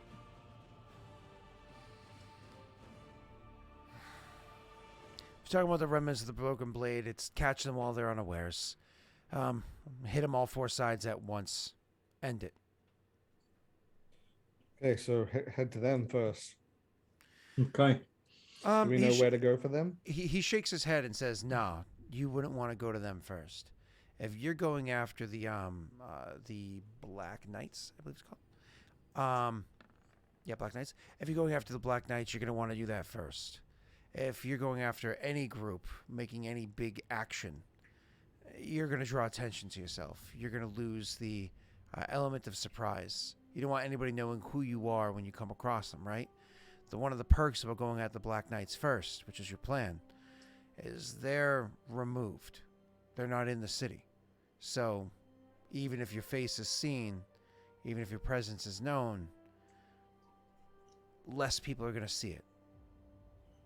That's a good point. We just got to figure out how to get in and how to get the leadership isolated.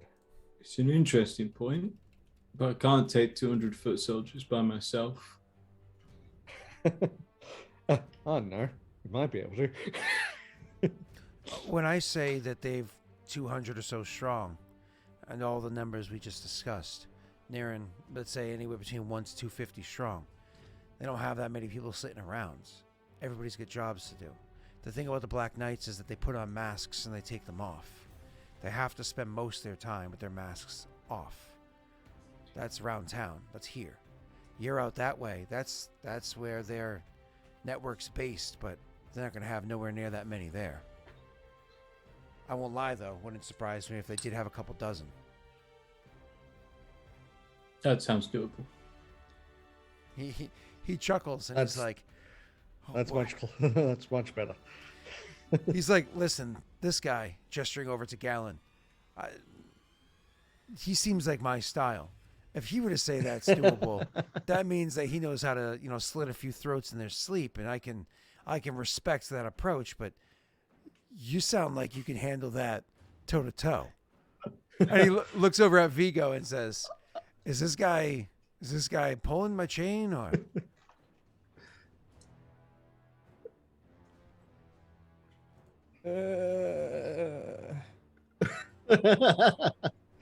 Galen would actually probably laugh a bit if that's his response. Not toe to toe. I'd need my horse. yeah, that's a good point. So, if we need to start with these blackguards, then Sorry, it's now if they could all conveniently line up, says Steve. it sounds like you're going to need to help us first before we can help you. Be that as it may, maybe you'd like to crash at our place for a few days. We know it's under observation, but Viggo here happens to be a particularly skilled, what do you call it? Alki? Close enough. Alchemist. That's the one. He says, yeah, I can smell you. Yeah. And the lock's good. Actually has a lock. Also, 4 pairs of eyes, better than 1, right? Or 3. Nods, says, you're asking me to come crash with you. Well, I mean, it's going to take time to sell your traps back up, right? Shakes his head. No, they're pretty simple. But if you want to hit up the Black Knights, were you looking to do this tomorrow, or are you looking to wait a few weeks? Because, listen, I usually am about planning, but I'm a little eager to get out of here. And if I can, if I can have some progress, the issue is, I serve something called the State Crows. It's He shakes his head. The name has nothing to do with me. It's sheer coincidence. I serve something called the State Crows. And we're a little underfunded, at least this group. And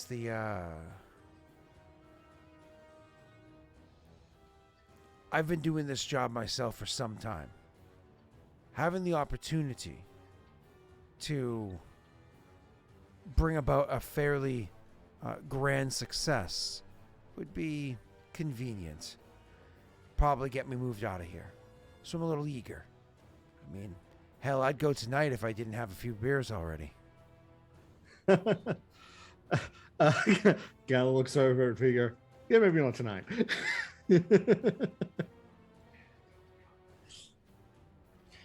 We could head out the city gates tomorrow morning. He'd look at Viggo. Afternoon.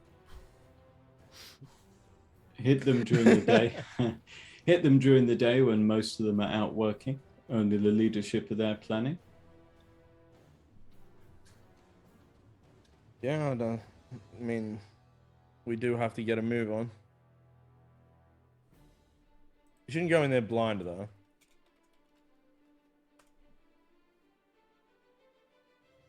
Although, you got any more information hidden in there, Crow? Depends on what you're asking about.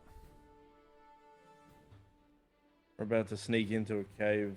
I mean, we know nothing about with who knows how many people. Any information on that is good information. Nods.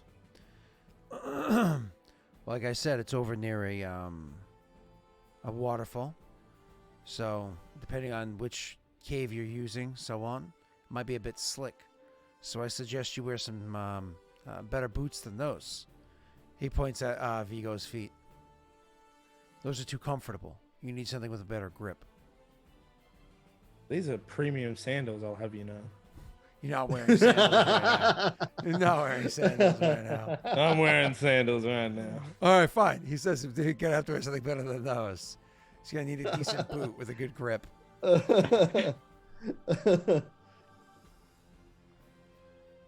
right. Any of you have practiced fighting in tight quarters? I'm not good at fighting at all. Any I of can you shoot people with a crossbow, though. Any of you He's, happen to be a mage that can throw a fireball? Not a I can fireball. throw a bottle of alchemist fire. Shakes his head. I could have hoped. You seem like the adventurer type. Just kind of hoping. I have magics, not fireball, but I have magics. Well, Can you throw a fireball? shakes his head. No. They're going to be active during the day, resting at night. They're people. People is people. They might have people. People are going to come and go from this area with relative ease because it's not it's not like it's a hidden pathway. These are old paths people used to often walk. So it's going to be easy to get in and out of the area. So I suggest that if we're making our travel there, we do so late because they're going to be watching people walking that pathway and trying to dissuade them from making the rest of the trip. So we're going to have to go at night. For that journey, he looks over at Tristan and says, I suggest you dress a little lighter. But then when we actually plan the attack, you can do what you need to do. What's up? You say they all wear masks, right? When they're doing their stuff here, like not here in like when they're actively doing Black Knight stuff. Around here, they do to hide their identity, and around the caves, I know the leadership does, but also to hide their identity. God forbid one of them go turncoat. Oh, okay. So the normal rank and file around there don't wear the masks at the caves. I know I saw a bunch of them without them, so yeah, I'd say no. Yeah, I was gonna suggest maybe we get a couple masks from the people going to and fro and use those. Is the caves? Is it a waterfall? There's a waterfall near there, yeah. Could there be a way in through water?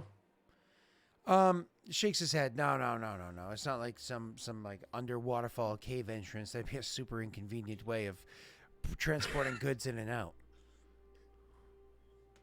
I mean, like, there's no pools within the cave. You know what I mean? That could There's water. connect. There's water in the. Oh, you mean like an underground, like ravine or like lake or something that in the caves that you can. Yeah.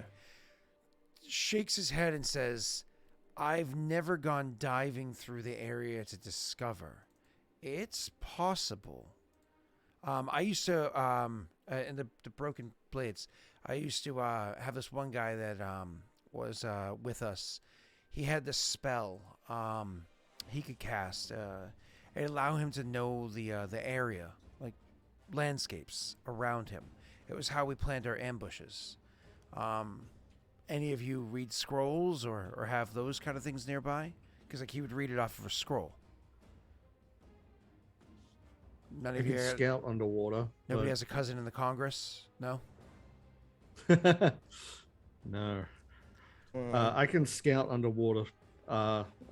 Breathing won't be an issue for me.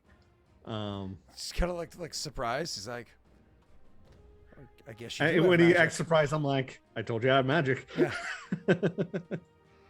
But I'm I confused, I Scott, won't be because any better than normal vision. What's up? I can learn spells from a wizard spell book, but I don't think I can copy a scroll. Yeah. You can copy scrolls. I think it's when you copy a scroll, it just dissolves the scroll.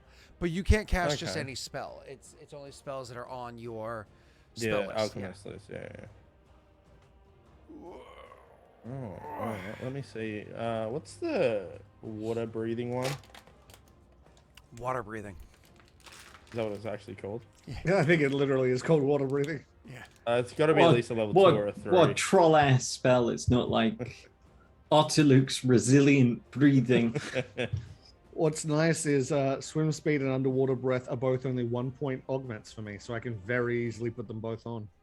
Yeah, I mean, I can make potions that can give us swim speed of 30 and plus 8 on swim checks. So it's one of those things where you're like, I could easily scout ahead while you do what you need to do, and it's like that. Yeah, while you're scouting, I can just make some potions so all of us can get in and out relatively easily. Yeah. And he's just like looking at this happening, and he's like, I have to say, I missed being a part of a group. Now that we're getting more personal, the name of that commander? He shakes his head and says, I'll tell you that it's the State's Crows. That's who I'm working with. I won't give you any names yet. Very cool. He's like, sorry. It's a bit of a secretive bout. And let's be honest, they're not in the area very often. They have their own tasks to take care of, but every once in a while I see them, and it's, well, that just means a new job. Steve. Sorry, I just saw what Steve said in chat. Yeah. He will kind of like lean back and say, because you obviously look dejected, he says, I'll offer you this. They happen to be in town right now. So if things go well, I'll introduce you. Fair enough. Sounds good to me. All right, then should we head home? Yeah, maybe you should give him one of those mustaches. Doesn't say that, but he does. Gets a disguised kid out. He does. He does say, maybe we should hide this fellow. He shakes his head and says, Well, I won't get noticed. Like I said, I got sloppy. I've been here for too long. I'm gonna move over to the window and just check that I didn't break the lock on the way in, the latch on the way in. It's not broken, but it's definitely scuffed up a good bit. I'll make it a little bit easier for the next person to get in afterwards. Yeah, I'll just say, might have damaged a little. Sorry. He's like, Water breathing is a level 3. That's not good. I can't do it. Oh damn! So is he's staying here then? he can come with you guys if you really want him to. Yeah. I don't know. I'm tempted simply because it seems like a real Scott move that like, hey, you finally made a breakthrough. Here's your contact. He's going to help you out. I killed him overnight. Hey, Lamau. Know what I mean? It appears in your haste you were followed. And then Tess just screams, no, and crushes a robot, with the force. All right, so No, I mean the man can do what he wants to do. yeah. If you want him to come with you, like, he's showing that it's nice to be around people again. He's been here more or less maroons on this task alone forever. That poor bastard. I feel like it'd be maybe safer for him to stay with. Like, if we're gonna set out tomorrow morning anyway, we need him, right? Yeah.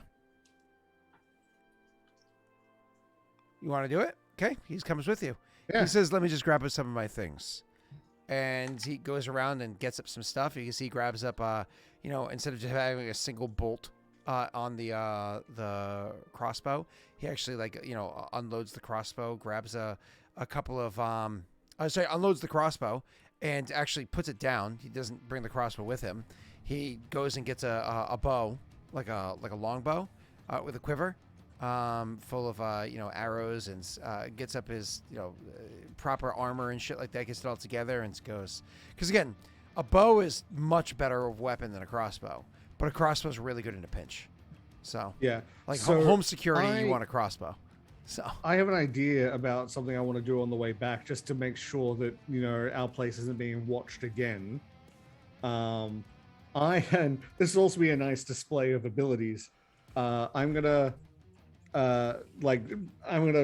go aside or out of view because don't want this guy to see the crystal stuff yet. When I activating the crystal stuff, put the suit on. I'm actually going to come back, and instead of climb, I'm going to swift change to flight, and I'm gonna leave Virgil with them. Yeah, and I'm gonna chameleon up and fly over to see that person isn't watching our place again, or there isn't anyone watching our place again. Sure. Roll me a perception.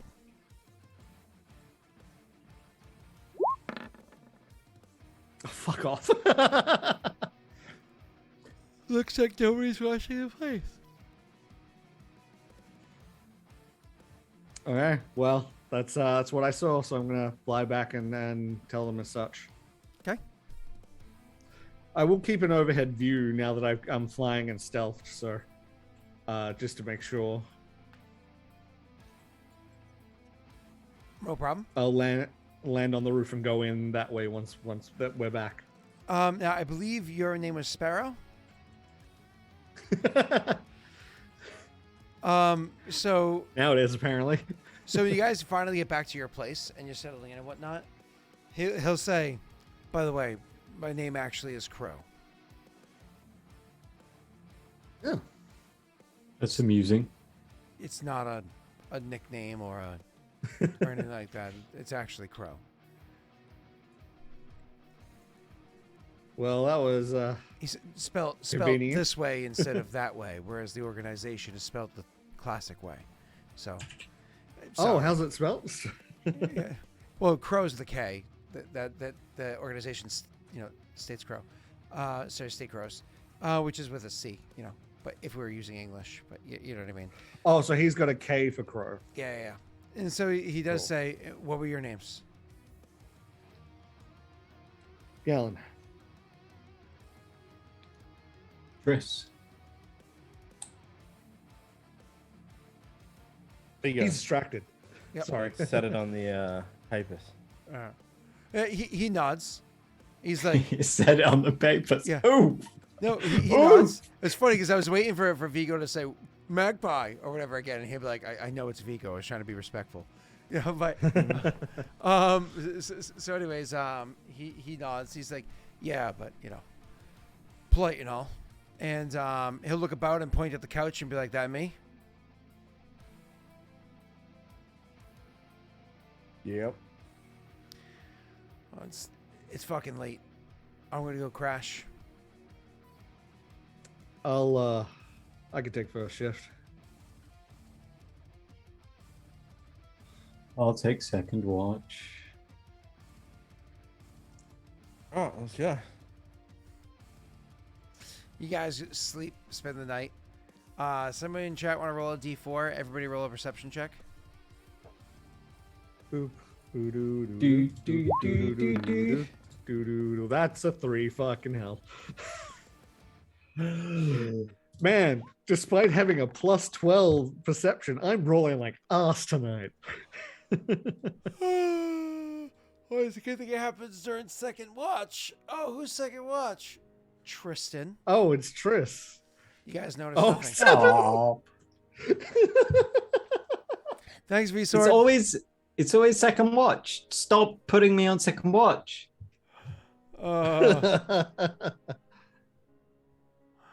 That's awesome. V-Sword, you're the best. We appreciate you. We absolutely do. All right. So, anyways, the morning. V-Sword, sorry. V-Sword's not sorry. V-Sword's happy. Sword, why? Please. Yeah. Please. V-Sword's plotting against you guys. You guys don't know this. No. V-Sword is awesome. Don't you try and cast doubts upon my faith in V-Sword. Wait. Hey. This is an idea. Can Virgil make a perception check? Because Virgil doesn't sleep. Elves don't sleep. No, Virgil elf confirmed. Elves are made of crystal. You can absolutely have Virgil can make a perception check. Absolutely. One day, V-Sword and I will actually be able to hang out proper. That's good. That's pretty good. He beat all of us. Doesn't notice anything happen. Oh, good. Well, hopefully good. Unless they're just like super good, I'm just like, wow, that boy's sleeping real deep on that sofa. He must have not slept well for a long time. It's just like, why is the sofa darker than I remember? And the sofa's just like red. Just the entire thing is just like absorbed all of his lifeblood. He spilled his drink. Oh, didn't know he had Ribena. I guess he's been at those berries he was talking about. I'm just making sure all that actually got applied. Yeah, all that luck did get applied, but it specifically says luck for Triss. Luck for Triss times 2. Luck for Triss times 3. So I think you got a few lucks there. All right, so that's awesome. Yeah, but specifically for like luck for the weak link, you know. Ooh. So, all right, moving on. You are you in the morning. You guys get up, you get ready, you know, so on and so forth. Kind of plans it to get out of there. Well, he says. So the way that we're going to be able to look discreet as we're getting out of this place is to look like we're supposed to be heading that direction for a reason. Like I said, it's going to be heading to the east. Most of the travel that's going to get us between here and there is going to be along a trade route. So we're going to want to head out, heading to the tradeway without, you know, kind of standing out. And since you're not going to be wearing your armor, I'm sure you don't want to carry it in a backpack for the whole walk. So we're going to get up a wagon and we're going to have it bring us to the east. We'll have a rider paid off, the wagon already taken care of, etc., etc.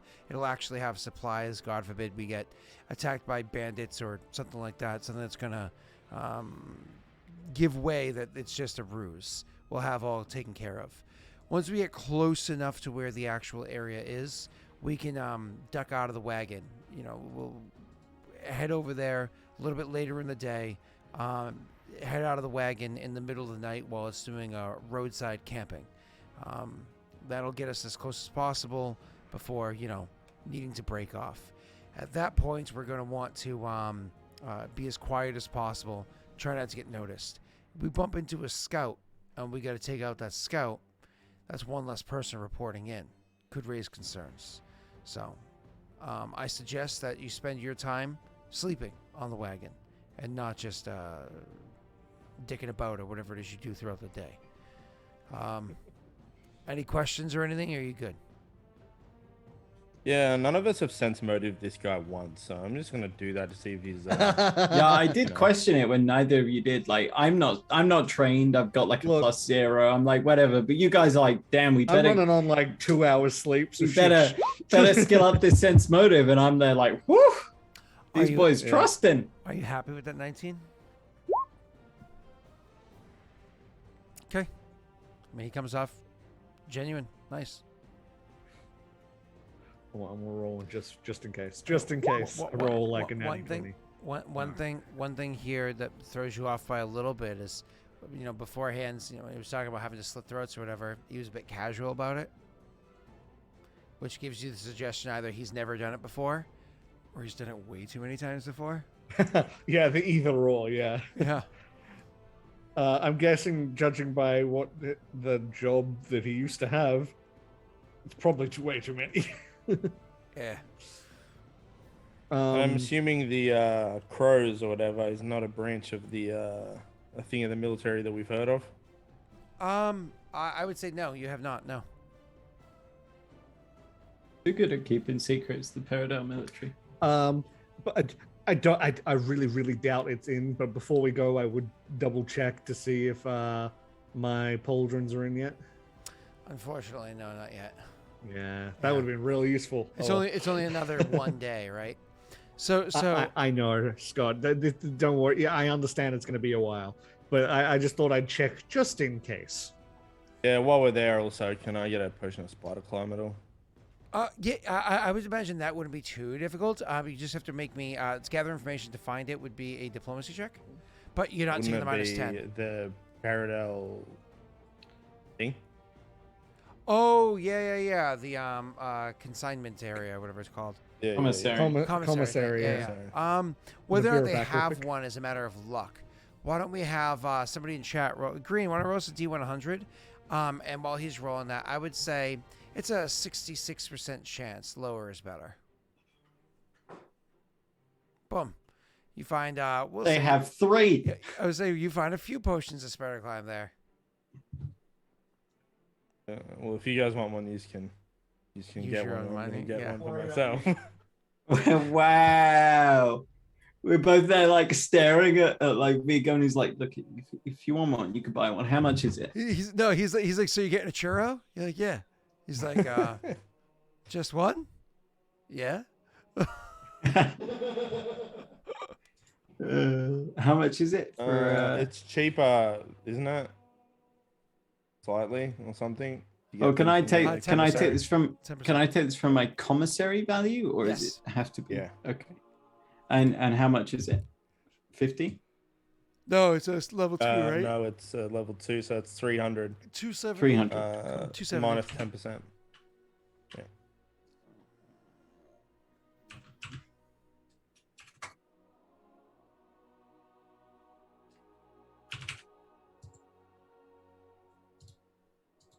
Okay. Cool. I should add that to my inventory. That would make sense. Can we actually do the potions of water breathing? Is that a thing? Is that a strategy we're going down? You can potentially buy them. Those are harder to get your hands on. Yeah, I was just wondering if They're also more that was still the expensive. plan.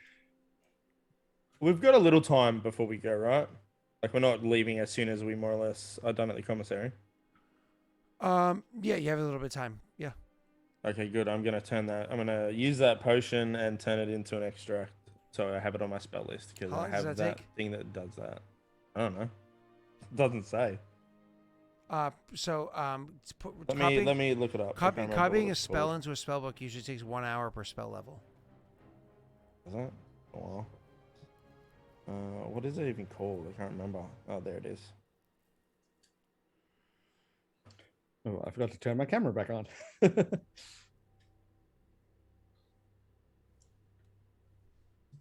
How long? 1 hour takes. Okay, 1 hour. It's copied over. Do you usually have to make a skill check? Hang on.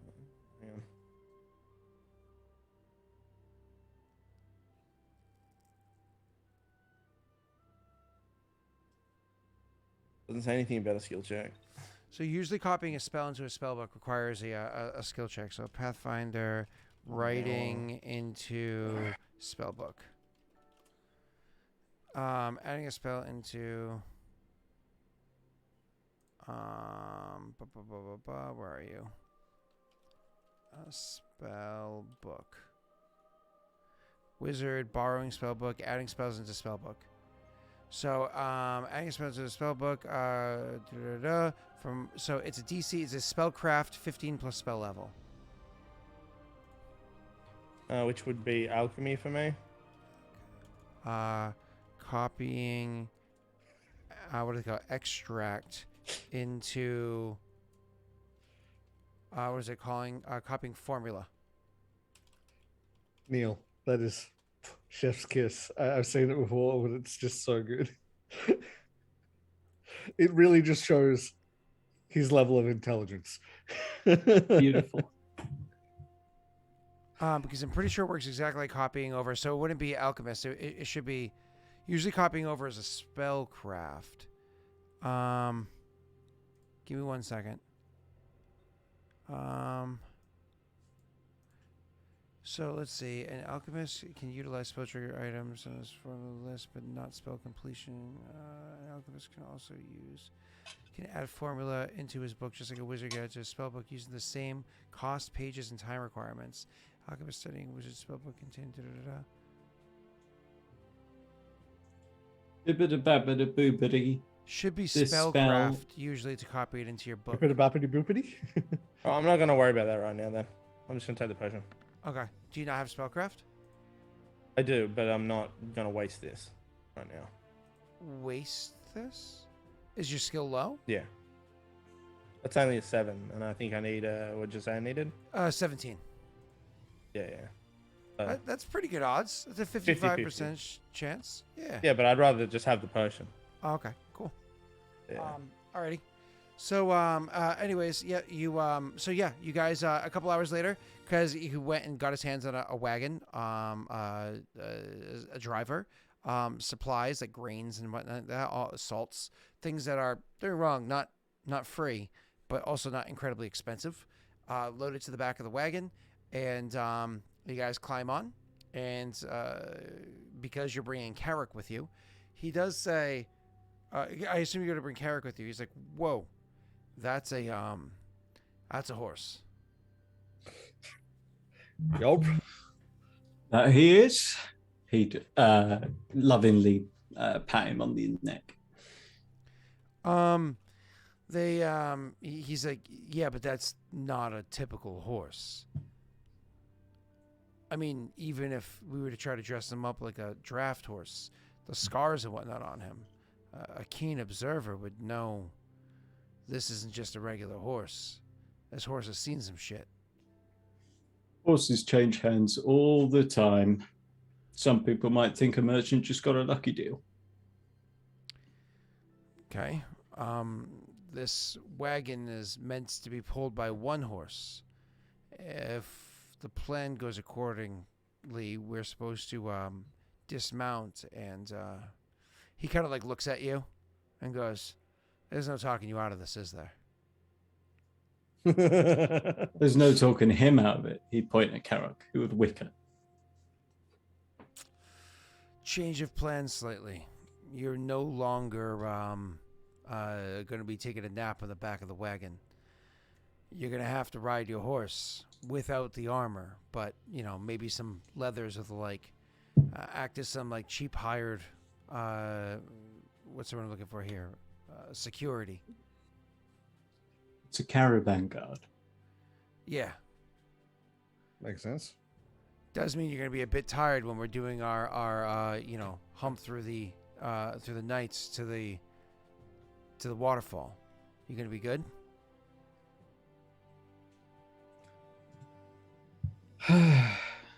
Well, I suppose I probably don't really have much choice. Or do you? Or do I? Dun. Just so happens there's a commissary that we could have had this conversation before, and hopefully they have lesser restoration there as well. Yeah, you can buy that. Quick, run! Go, Carrick. Show them the meaning of haste. Can I buy one of those? Yeah, that's Yeah, I'm gonna second buy one level, as I well. think. Yeah, So 270 another again. 270. Nice. So you guys, he just nods and says, and I assume you can get your hand on some leathers or the like. He's got padded on right now. Oh, okay, that works. That works. All right. Yeah. Now the two of you and Crow will take turns taking naps in the back of the wagon, or just kind of like walking about, playing cards with one another, getting to know each other a bit, et cetera, et cetera. While he is caravan guard, riding Carrick on the outside of the wagon. Like I said, the wagon left the town a bit later. It is one of those things where even like the town guard, that as you guys are leaving, is like, it's a bit late to be heading out. And, the driver is like, yeah, well, things have to get places. And he goes, things need to get places, whether or not you get yelled at by your wife before you leave the house. And the guard just kind of like laughs. And they, kind of like get started and start heading down the pathway. This whole beginning part is pretty easy. It's literally just you're sitting in a fucking wagon playing cards, except for Neil, who's riding about. Literally traveling at honestly a relatively slow pace. But either way, until night falls, you guys travel a little bit more as it becomes fully night, and eventually they set up a camp. This is where, Crow lets you know, this is where you're going to be kind of like breaking off from here. Neil, luckily for you, your armor is heavy as hell, but you can literally put it in saddlebags on either side of Carrick, and Carrick can follow along and carry that heavy shit for you. You're going to be going out there, going out for the walk in the woods. But luckily for you, Crow is a real man, and so therefore drinks bean juice, and you can have a cup of bean juice before you get out there. Everybody knows nondescript bean juice. Nondescript bean juice makes you Is it white? It's brown. It's brown, Neil. Bean juice is brown, Neil. That's not better. Yeah, it's brown. Jesus Christ. So it gives you, you can have a cup of coffee, and are able to make your way. Here is where he's gonna lead. You guys don't need to make survival checks unless you want to for whatever reason. You're just gonna follow his lead. Anybody care to make survival checks or no? That's a fine question. Do you think I'm trained in this skill that has no place directly inside combat? Yes, That's a I question. think it matters to you because it has to do with nature, and you like horses. That's intriguing. The answer is no. The answer is not a class skill, not trained, don't care. And if it's dealing with tracks, I get another 2 on top of that. Bootyful? You're literally just following him, so if you fall behind... Oh my god, jump. Scott, you got off your high chair. I'm slouching so hard. This is Scott's coffee actual yet. height. Yeah, why don't you go get one? Like, have a break and go get your coffee. Like, we've been going for a couple of hours. It makes sense. Because I keep holding out, thinking Brittany's gonna return her coffee soon, but she hasn't texted me. Go on, my boy. Look after yourself. All right, you guys roll survival and stealth checks. Look at him. He's barely capable. I'll be back in 45 seconds. So, okay, stealth checks. We finally get to see a normal stealth check without my armor on. You finally get to see. Well, is this after we're out of the cart, or is this still in the cart? I love how you're asking this question. Like, Jake doesn't know. Jake's like. So neither of you were also caught that. Good, okay. Because I need to know before I roll, unfortunately. I don't know. He didn't tell us what the stealth was for. He just said roll it, and we're just absolute stooges. We were like, okay. I have to wait for him to come back because chat. Did you catch? He didn't say, Tesh. I don't think he said. I think you're right. His intention is unclear at this time. No one can fathom the word of Scott at this time in the morning without coffee. Well, here's what it is. Survival is not for everyone. Okay. Scott, you failed to mention before. Is this stealth out of the wagon or in the wagon? Out. Because if we're out of, okay, Yeah, this is then I would have put on my suit and campfire, everything. bean juice, middle of the night, sneaking in that whole time. Oh, it's middle of the night. Okay, I guess I probably actually no. I can sleep in my crystal armor. Would you want him to see your crystal armor? He's seen it. I just can't put it on in Oh, front of him. that's right. You said your voice there. Yeah, I love how like Gallon's like literally stood behind a door and then came back out without it on. His voice is like different but recognizable. He's like, he'll never know. The secret it's me. the secret is the fact that I'm not casting it like a spell. Like that's like the big thing is as long as everyone thinks it's a normal spell and it's not a psionic thing, that's okay. I've seen you do it many times, Tesh, and I think it's a normal spell. Yeah. I speak Yes, for the but a commoners. trained person might not, and I can't risk it. So Tesh, that's because Neil's not the brightest bulb in the box. He literally just doesn't understand Pathfinder. I mean, it's Wow. okay, so Hey Neil, how's Chloe? She's good. She's been for a run. She's a bit stressed with her uni said, no, you can't have your placement at this place that she really wanted to go to placement to, where they essentially may well offer her a job. So it's kind of like an extended interview that guarantees you the job nearly-ish. And they said, no, you can't do that. And today they've told her, oh yeah, no, students are allowed to do that. But it's too late now to organize it. No, fuck you. No. I hate that fucking red tape stuff. Misinformation. It's so annoying. Yeah, it's so annoying. I was like, so frustrating. yeah. The thing is, she didn't just accept it as well. She proper queried it, and they were like, no, it's not allowed. And then it's come out today that yeah, no, you can. Now they've changed their mind. Yeah, that's the worst. Otherwise, she's good. You're gonna have to make her a proper drink later. You realize that, right? I make her proper drinks, plenty. Thank you very much. Like I mean, like a martini, shaken not stirred, 3 olives, blue cheese stuffed olives. You know, like What? blue cheese stuffed Spanish olive with a Grey Goose martini. In a martini? Yeah, fuck yes. You realize it's just there to add like an oil layer on it. Yeah, It's literally a garnish. it's also delicious, Yeah, but you don't eat it with it. bro. Yeah, you eat the blue cheese. That's what Yeah. the scum do, Scott. You're not allowed. I am absolutely scum. I'm American. Come on. No, what she would like is a cocktail that's extremely sweet. Okay. We can make her a Godiva chocolate martini.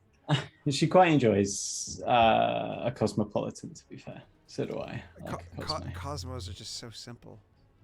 I know, they're great. I mean, don't get me wrong, a martini A is little also bit of very cranberry, a little bit of vodka. Yeah, they're like a martini. simple. Yeah. Martini is literally It's olive that juice it's and that vodka. it's that twist of orange that that's what does it on the Cosmo. Okay, there you go. But all right, let's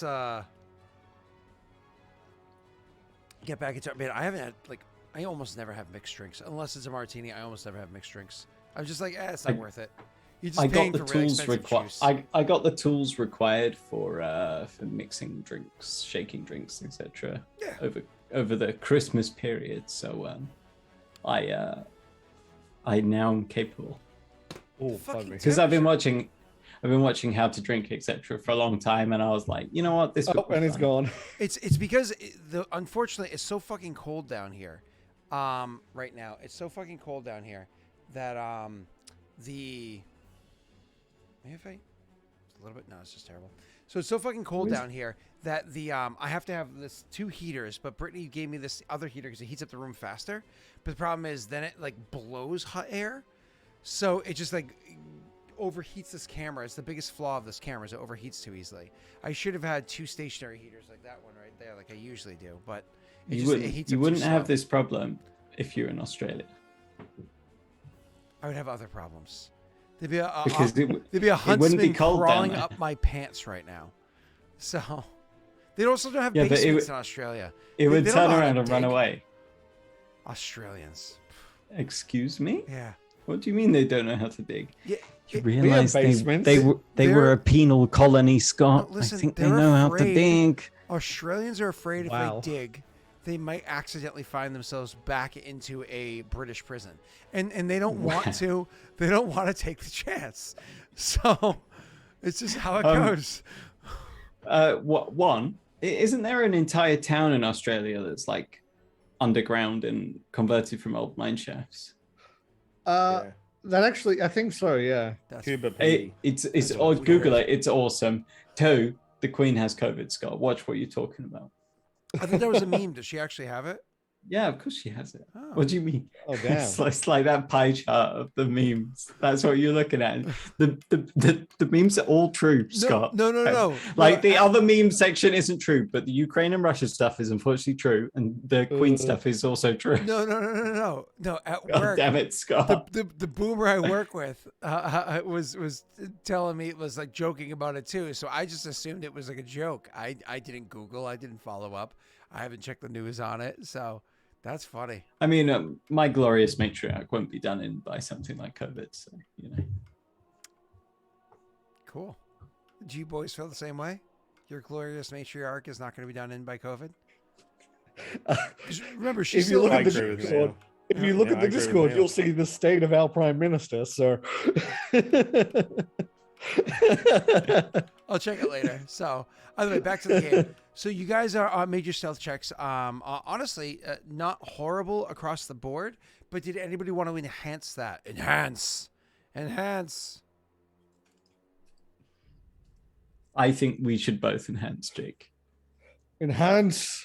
I might even share with you one of my lucks. I'm enhancing. I might. Just maybe. 16.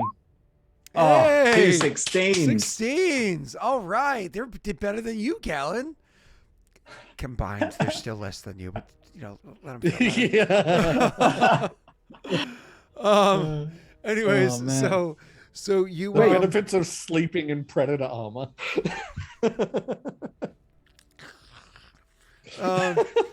So That's Virgil's legs. Just why is Virgil sitting on your? You know what? Don't worry about it. So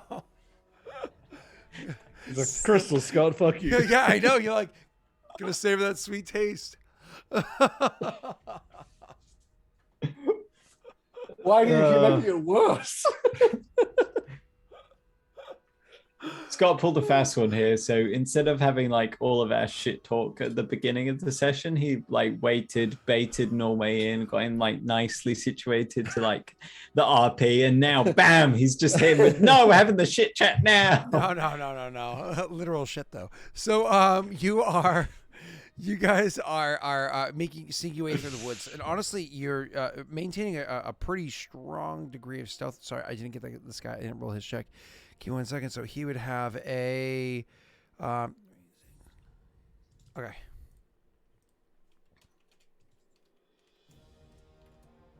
I swear to God, if he fails this, Ah! luck it, Scott. Oh my No fucking crit god. fails. Get Scott. No crit No fails. crit fails. But that's funny that guy- he did worse than you guys. Yeah, we I can w- turn I around wanna and be know. like, dude, you're being really loud. I Even though wanna you're know. Oh, being no.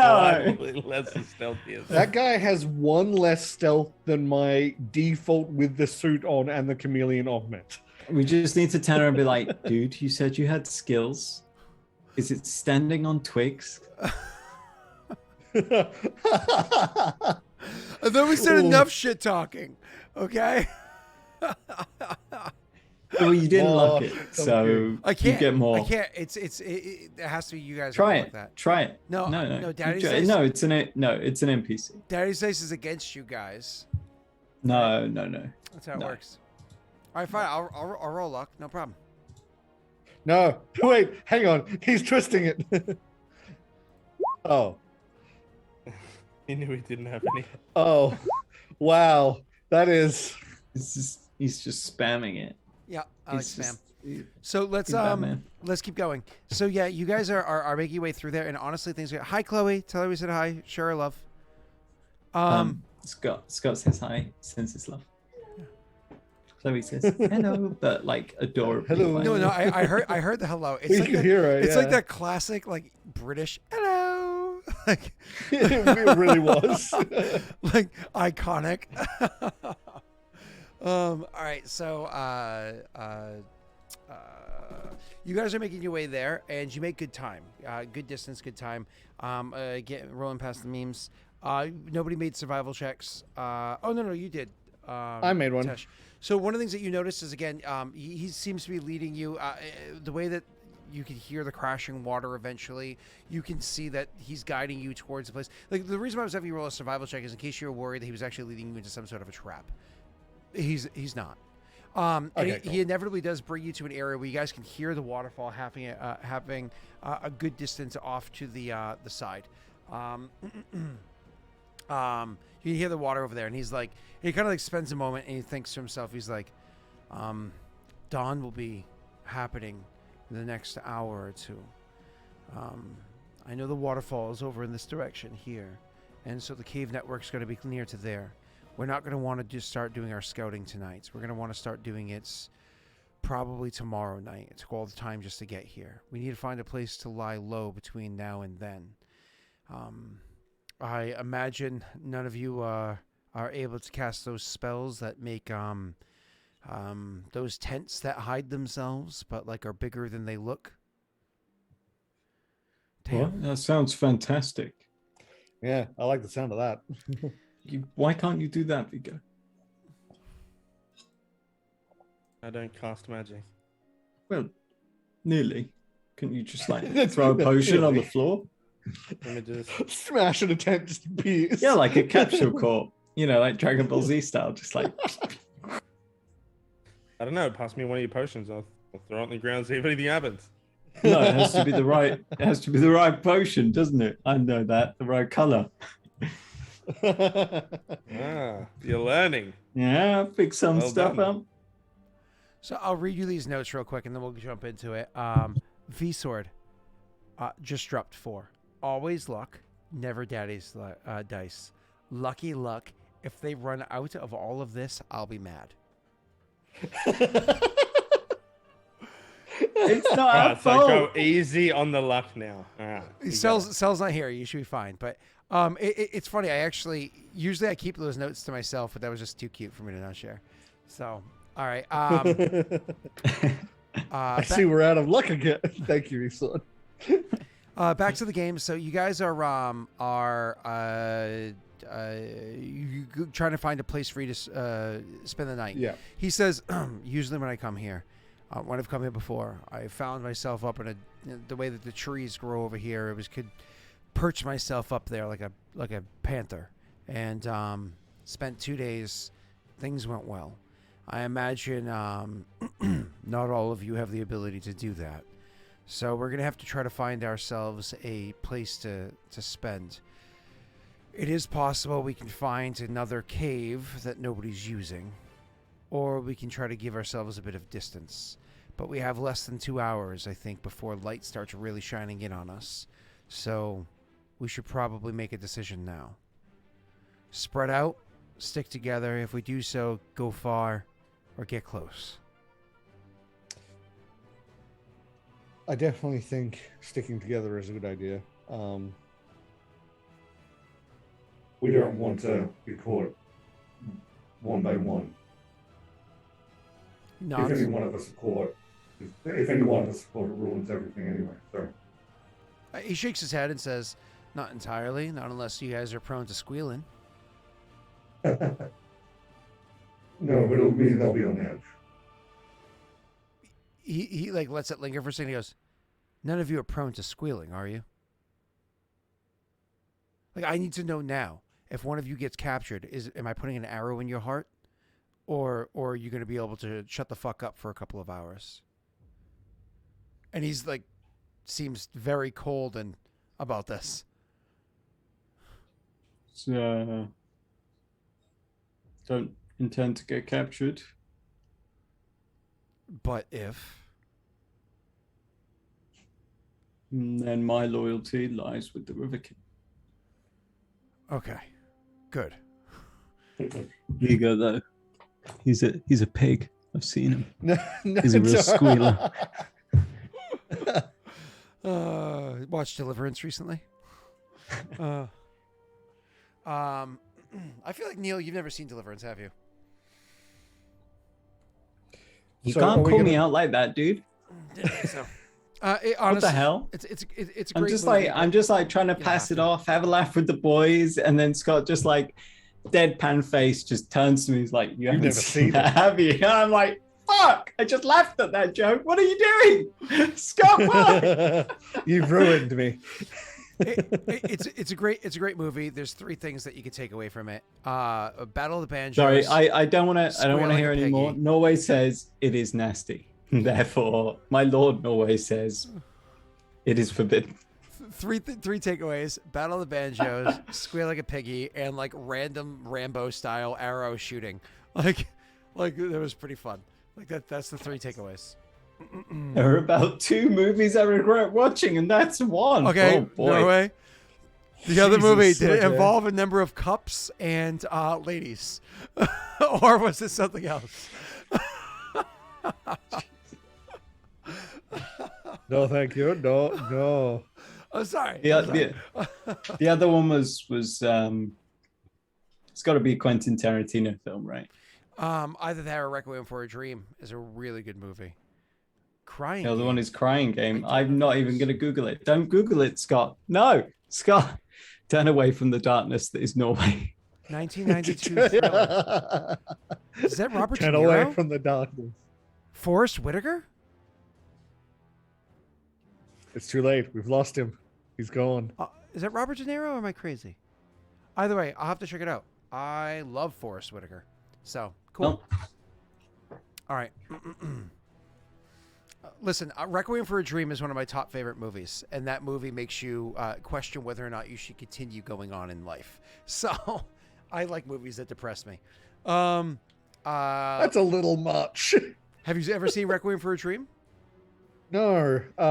It's- But I've heard. The theme music to that movie gives me anxiety. Oh, I've heard the music. Yeah, I've 100% heard the music. It's fantastic. Yep. It gives me anxiety because once you've seen that movie, like, especially, so I own the director's cut because the director's cut is like 10 more minutes that take that movie from like really fucking good and make it like, oh my God, it's dark.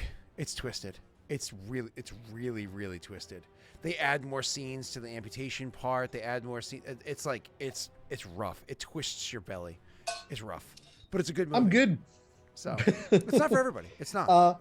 So Yeah, I think I'll wait till I have control of my mental health before I watch something like that. yeah, like I said, it's not for everybody. Even if you are somebody that doesn't struggle with depression, anxiety, or anything like that, it's not a fun ride, but it's a really good movie. And you can actually see Marlon Wayans do a halfway decent job in one film ever. So, it's pretty awesome. But also Jennifer Connelly, and she is just a godsend. So, but either way. Back to movie. Back to movie. We keep getting distracted. I'm so sorry. We gotta find a place to hide for the night. It's weird that like right here seems to work better. I'm just gonna turn off these lights. It's like, damn it, it's not better. Slightly Boop. better. Okay. So we you guys are going to where do you want to go? Do you want to try to find a cave system that's near to them, or do you want to try to get a good amount of distance away from them? What's the plan here? You can certainly ask his opinion, but I want to know what you guys think. Given my survival roll from before, would I know if we're likely to find a cave that's not like going to be claimed? Like, are there lots of caves in the area, or is You it like can't see that, they're and probably- you haven't been here, so you have no idea. And that was about the trek here, Right. not about while being here. So, so Yeah. he can answer that question for you. If you're like, are there many caves around? He'd be like, oh, there's a bunch. There's very small ones, and there are decent sized ones. they're not all being used. It's just a matter of not stumbling into the wrong one and making sure that one that we do get is not going to be overly patrolled in the area. It's not an easy ask, but just thinking of the benefits of doing so, we would be very near to them, which means we have an excellent fallback point.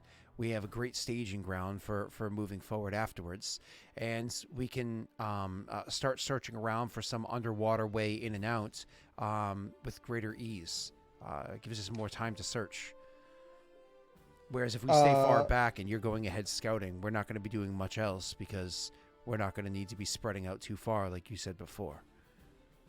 Just as a note, I'm not entirely sure if we're doing the underwater thing anymore. I can't remember if Jake said he could actually do that or not.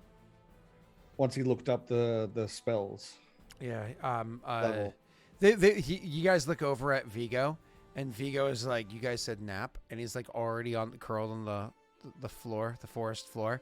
He's got like a bundle of leaves pulled up to him, and he's sleeping. First problems first, we got to find a place to stay. I think cave is a good idea. I like cave. Yeah, cave. I like we can lamp. find a cave. I like lamp. I like turtles. I love lamp.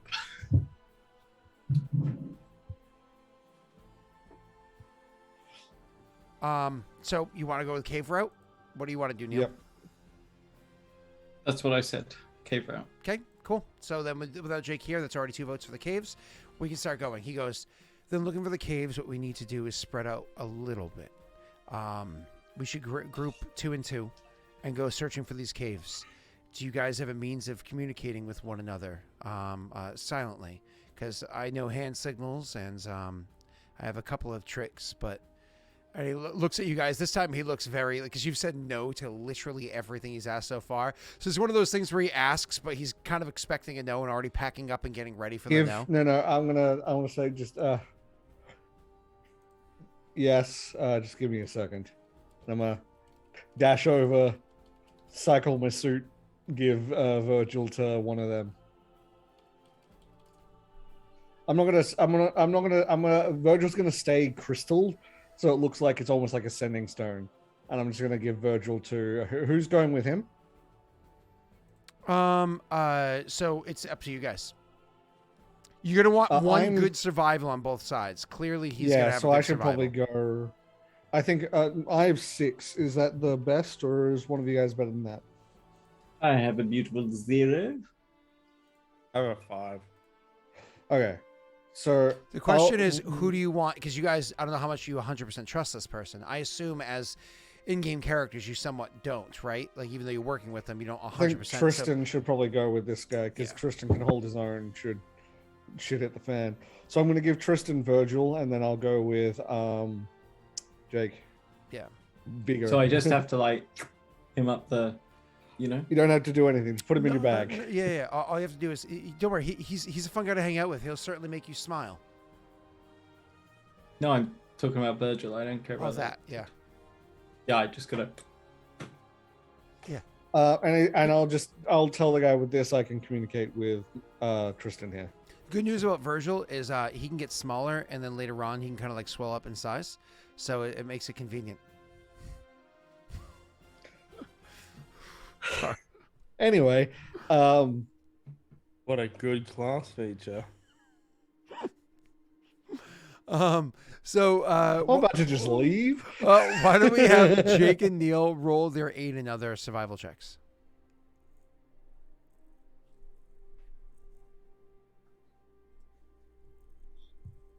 You want me to roll a survival check? Fuck yeah. So he Can gives I you a just plus use that 3. one? No. No. He gives you a plus 3. Watch you roll a 1. Shut up. That's better than a 1. I'm looking for a place to hide. I'm gonna roll luck. I'm sorry, Viggo. I'm gonna roll luck. This was 17. Viggo expertly helping out. Unfortunately, not actually doing too well. And then Tristan's 5. Okay. So he is going to roll his. So you get a. Does that include his +3, sir? I think it does, doesn't it? So you get a 17. Mine, yeah. Okay.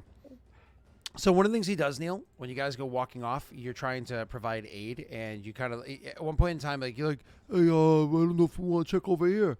I feel like the third time you give like a bad advice, he's like, honestly, can you just do me a small favor? Can you just watch over me for a few minutes? I need to concentrate. Poor Tristan's trying to help. He goes over to a rock and he sits down on the rock and he just kind of does like a little bit of breathing. And he spends a couple minutes doing a little bit of breathing. And then he leans over, grabs a bit of dirt, examines it, grabs up a few leaves, gives them a smell. Eventually he stands up, walks over to a tree, checks it out, where it's growing on there, does a little bit of listening, walks over to a bush where you hear like a little bit of like scurrying and whatnot kind of happening in the bush. He seems to lean into the bush. From the distance that you're at, it almost looks like he's talking to the bush, which is a little fucking weird. And then eventually comes back and has a bit of a seems like it has a bit more direction. Let me go ahead and roll my survival check real quick. So again, okay.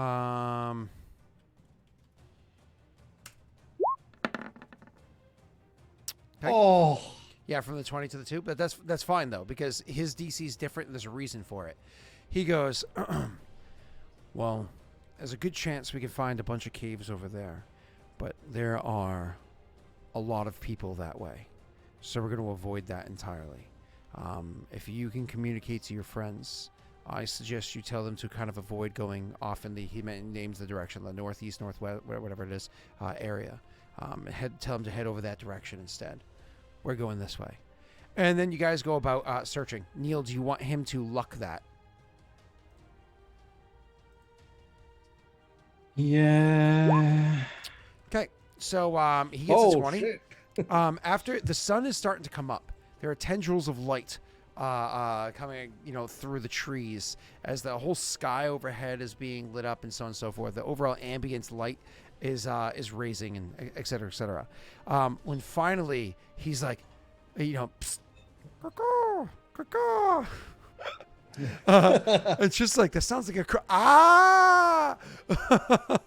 and I understand. he gives you like a bit of a nod for you to come over, and he's like, tell your friends we found one, and he'll go climbing into a bit of a cave. You guys are able to find your way into a cave entrance, but unfortunately with the checks being so low, it took a while to find it. The other two are gonna have to roll a stealth check to get over here without being noticed. Cool. Actually, if I'm actively stealthing, I can use my stone because we're staying the night anyway. So take off PowerPoint.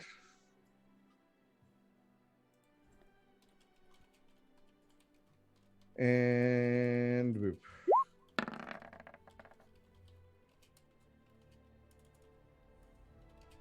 How long does it take to get there? 5 minutes or so. Not even. Oh, I'll just go invisible. Good idea. So yep, you guys are easily able to get over there, get into the cave. That's a beautiful roll, sir. And climb in. And he's like, well, it's a bit tight. It's one of those things where you guys can all fit inside there, but if you're all sitting, you know what I mean? You're gonna have 3 people are pretty close with one person kind of spread out. Like you're gonna be kind of tight. Even lying down, going head foot. If all 4 of you are lying in there, you're kind of there's no touching each other. You know what I mean? It's one of those things where it's not like you guys really care about that. It's camping, right? But there's no spreading out with a good distance between you. Luckily, you're usually gonna have somebody who's gonna be outside the cave, which gives you a bit more room to spread out. But people like Tristan usually sleep like a friggin' spread eagle, like a little X. Starfish. Yeah, starfish. That's what I'm looking for. Thank you. Taking up more than half the cave himself, anyways. So luckily things are nicer when he's on watch. Otherwise, you guys do find the cave that's near to the area, and now that it's daytime, you're going to have to lie low. It's so late, you're going to be fatigued anyways, but that's fine because you're going to lie low for most of the day. So, I mean, unless there's anything that you care to do, roll for, communicate with RP, whatever it is, we can literally jump cut to tonight.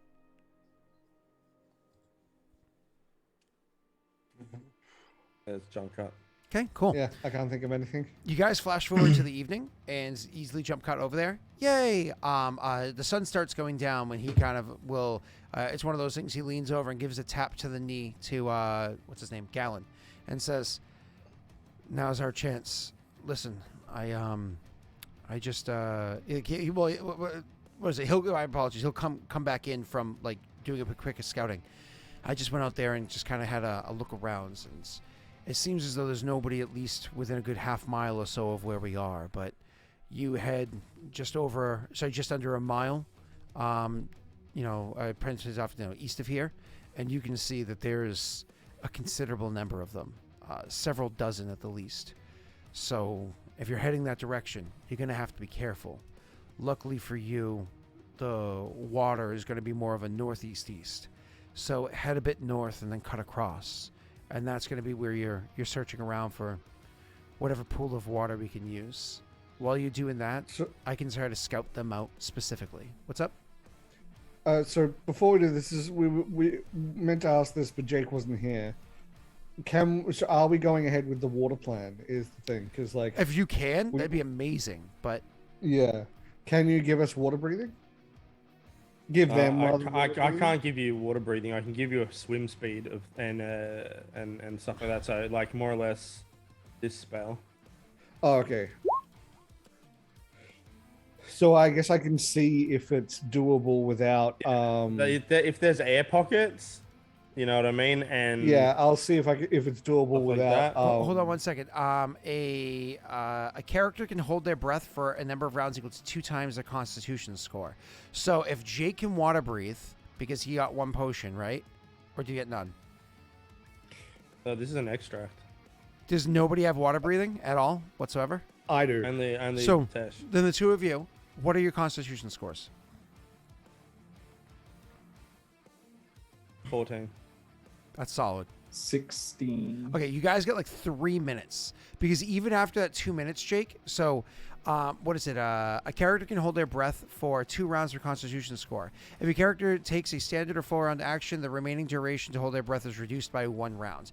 So that means if you're spending your whole turn swimming, which you usually will, that's halved, right? So that's gonna be assuming you're swimming the whole way. Which is exertive, you're going to have about 1.5 minutes of being underwater. And with a swim speed of, 30? Mm-hmm. You're going to be able to move 60 feet around. That's in 1 minute. You can move 600 feet. That's a huge distance. So knowing that you can move, we'll say safely, air quote safely, 900 feet. That's a huge distance. As long as there's at least 1 or 2 air pockets, you are perfectly fine. So that's what I'm doing. I'm scouting for the air pockets. If not only you're scouting for a way in. Oh well, that's true. But But I'm also scouting to see if it's viable. Yeah. So one of the other things is that Jake's character is really fucking smart.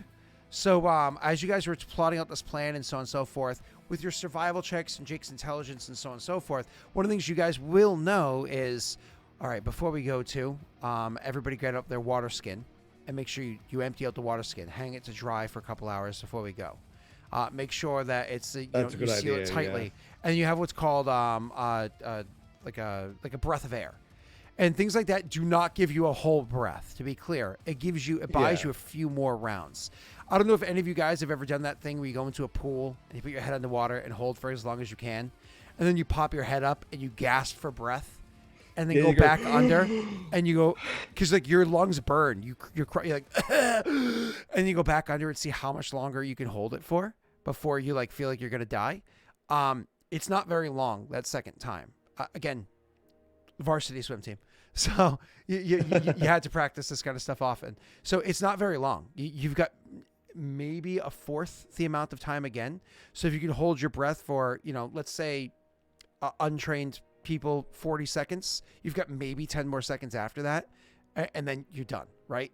So you would be, by having those water skins, you can buy yourself some more time. Cool. Awesome. But let's see if this is even a viable option for you. Tesh, so your character is going to obviously have your chameleon on, so you're not going to get caught. Oh, yes. You're going north and then cutting east, as he suggested. He gives you a good bit of aid on that one. So because he's able to kind of give you suggestions of where to go, so on and so forth, because of his ability to like commune with nature and his survival checks or whatever, you're going to get a +2 on your survival as you're trying to find like locations or whatever, right? Cool, he's yeah. going a different way for scouting. While they're doing this, Jake and Neil, are you guys doing anything? You've got a couple hours to kill. Is there? I mean, obviously, Neil, you're gonna have Jake help you put your armor on in case tonight's not. Yeah, that's literally what I was gonna say. Or do you want to wait to put your armor on for like when you're about to jump in the water? No, I'd rather have it on now. Okay. At least I'll know what it feels like to drown. And feel free to look and think of anything else that you could do, Jake. Do you have anything that you can do aside from preparing extracts? Um, Because remember, if you don't plan it ahead of time, making an extract takes a whole minute in the moment. Yep. So I assume you're planning a bunch of them ahead of time. Yep. As a matter of fact, do you want to like plot out all of your extracts, sans maybe one per level? Yep. Okay. Because I pretty much have potions for everything as well. Yeah. I'm You're good. pretty plans. But it's also an important thing to Yeah. note when you're swimming, carrying a bunch of gear is really bad. The drag on you is I terrible. only carry a backpack. So. Is it a Heward's? Yeah. Oh, okay. So then you should be fine. Those things are designed to be waterproof and all that stuff. So. Yeah. All right, Tesh. I'd leave my backpack in the cave because it's only like torch, rations, water skins, which we would be putting mess kit, premium sandals. Don't want to get them wet. Do you have and dark rope. vision or low light vision? I actually have exactly saved an augment point for dark vision for this. Oh, perfect. Good. So you're legit perfectly fine. Awesome. Yeah. So so- if I was to try and take my backpack, it would get wet, basically, the stuff inside. Everything inside would get sopping wet, and then all the weight would act against you while swimming.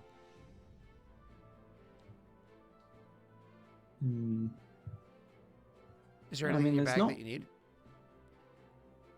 Well, I mean, there's excess potions, basically. So But- Jake has a Heber's Hand Haversack, which has 3 pouches. He can dedicate one of those side pouches to you unless he needs it for something. That way you can have your I mean, shit on there's- hand. There's not really anything like I need in there. Yeah. So if Jake... Because most of the weight is on my body in armor. Yeah, he has 20 pounds. I don't remember the dimensions, but 20 pounds of weight on a side pouch that he can dedicate to you for this. So you can just say, Scott, I'm grabbing these potions and throwing inside the Yeah, and I have 10 pounds. I have 10 pounds of belt pouch.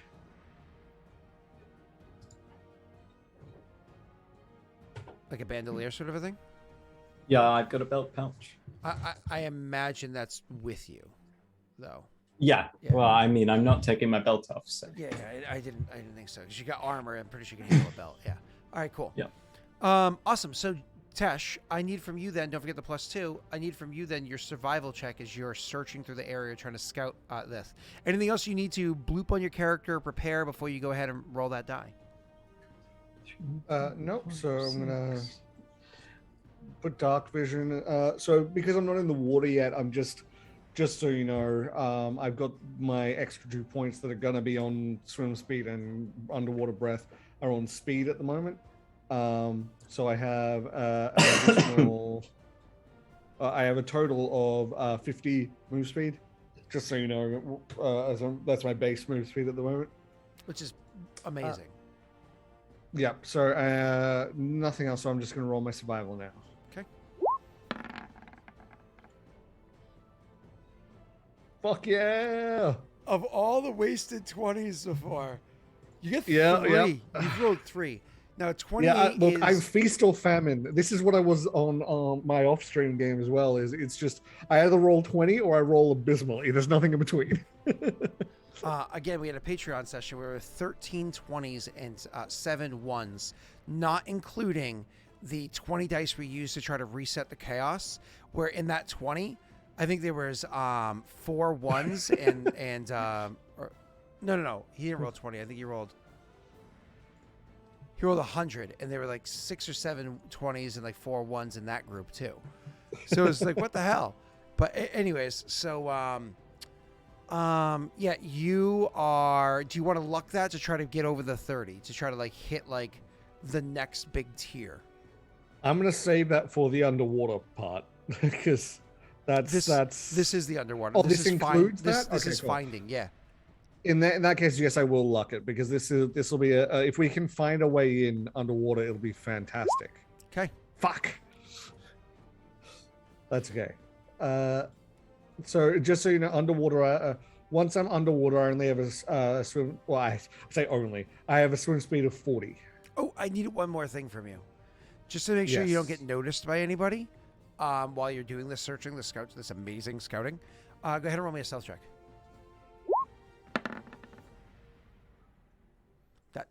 Nobody's gonna. You good? Sweet. Good. I will say because it is relevant. How long would this scouting take? Because that's I mean, once I'm underwater, I might not use a power stone, but that includes the power stone stealth, and it's one power point per 10 minutes. So you're talking about the underwater part or the scouting part? A scouting part. When I'm worried about people seeing me, I'm using the stealth. So the scouting part's going to take several hours. Oh, okay. In that case, I'd have. But you wouldn't you wouldn't always be around people. Are you trying to be conservative with it? Yeah, because I only have 13 power points total. So I have 15 technically. Go ahead and roll me 2 perception checks.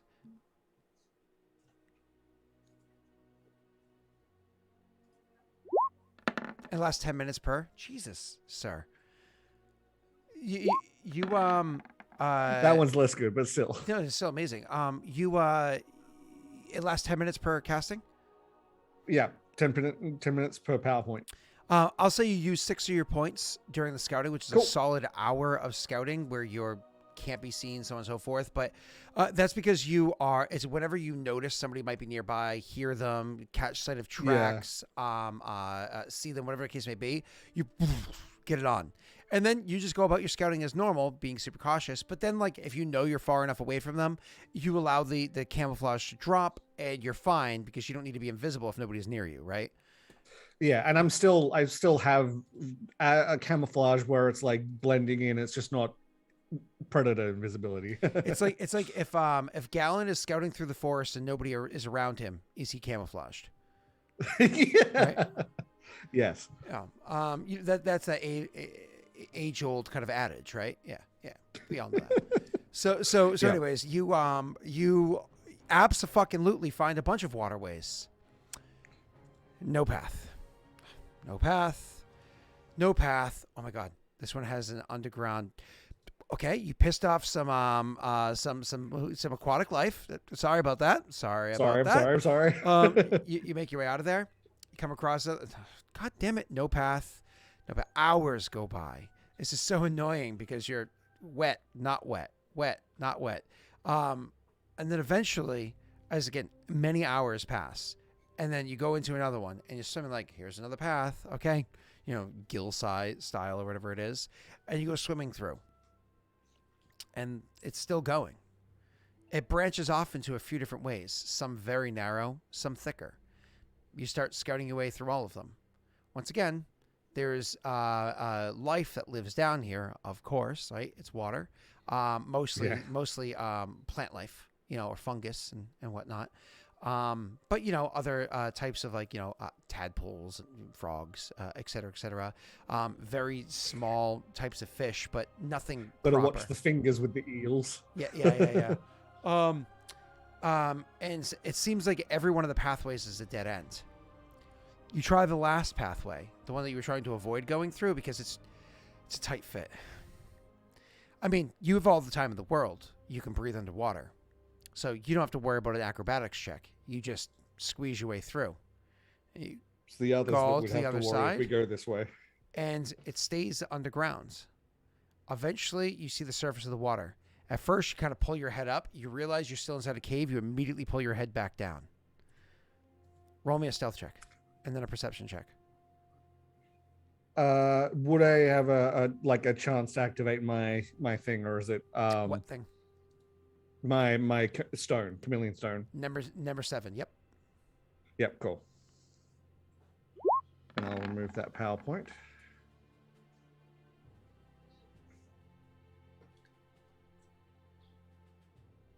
And perception. Sorry. Oh yeah, there. It was a stealth perception. Yep, Okay. yep.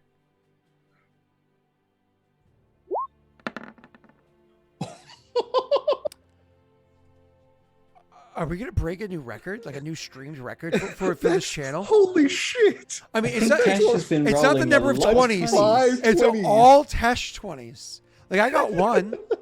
I think Neil got one, right? So there's 7 in total, but like Tesh Today's been a got good 5. day. And Tesh got 0 ones. It's been a good day. Okay. It's making up for my perception check. Look, I just sacrificed my perception checks earlier on because I was just getting abysmal perception checks. I was putting all the luck into these.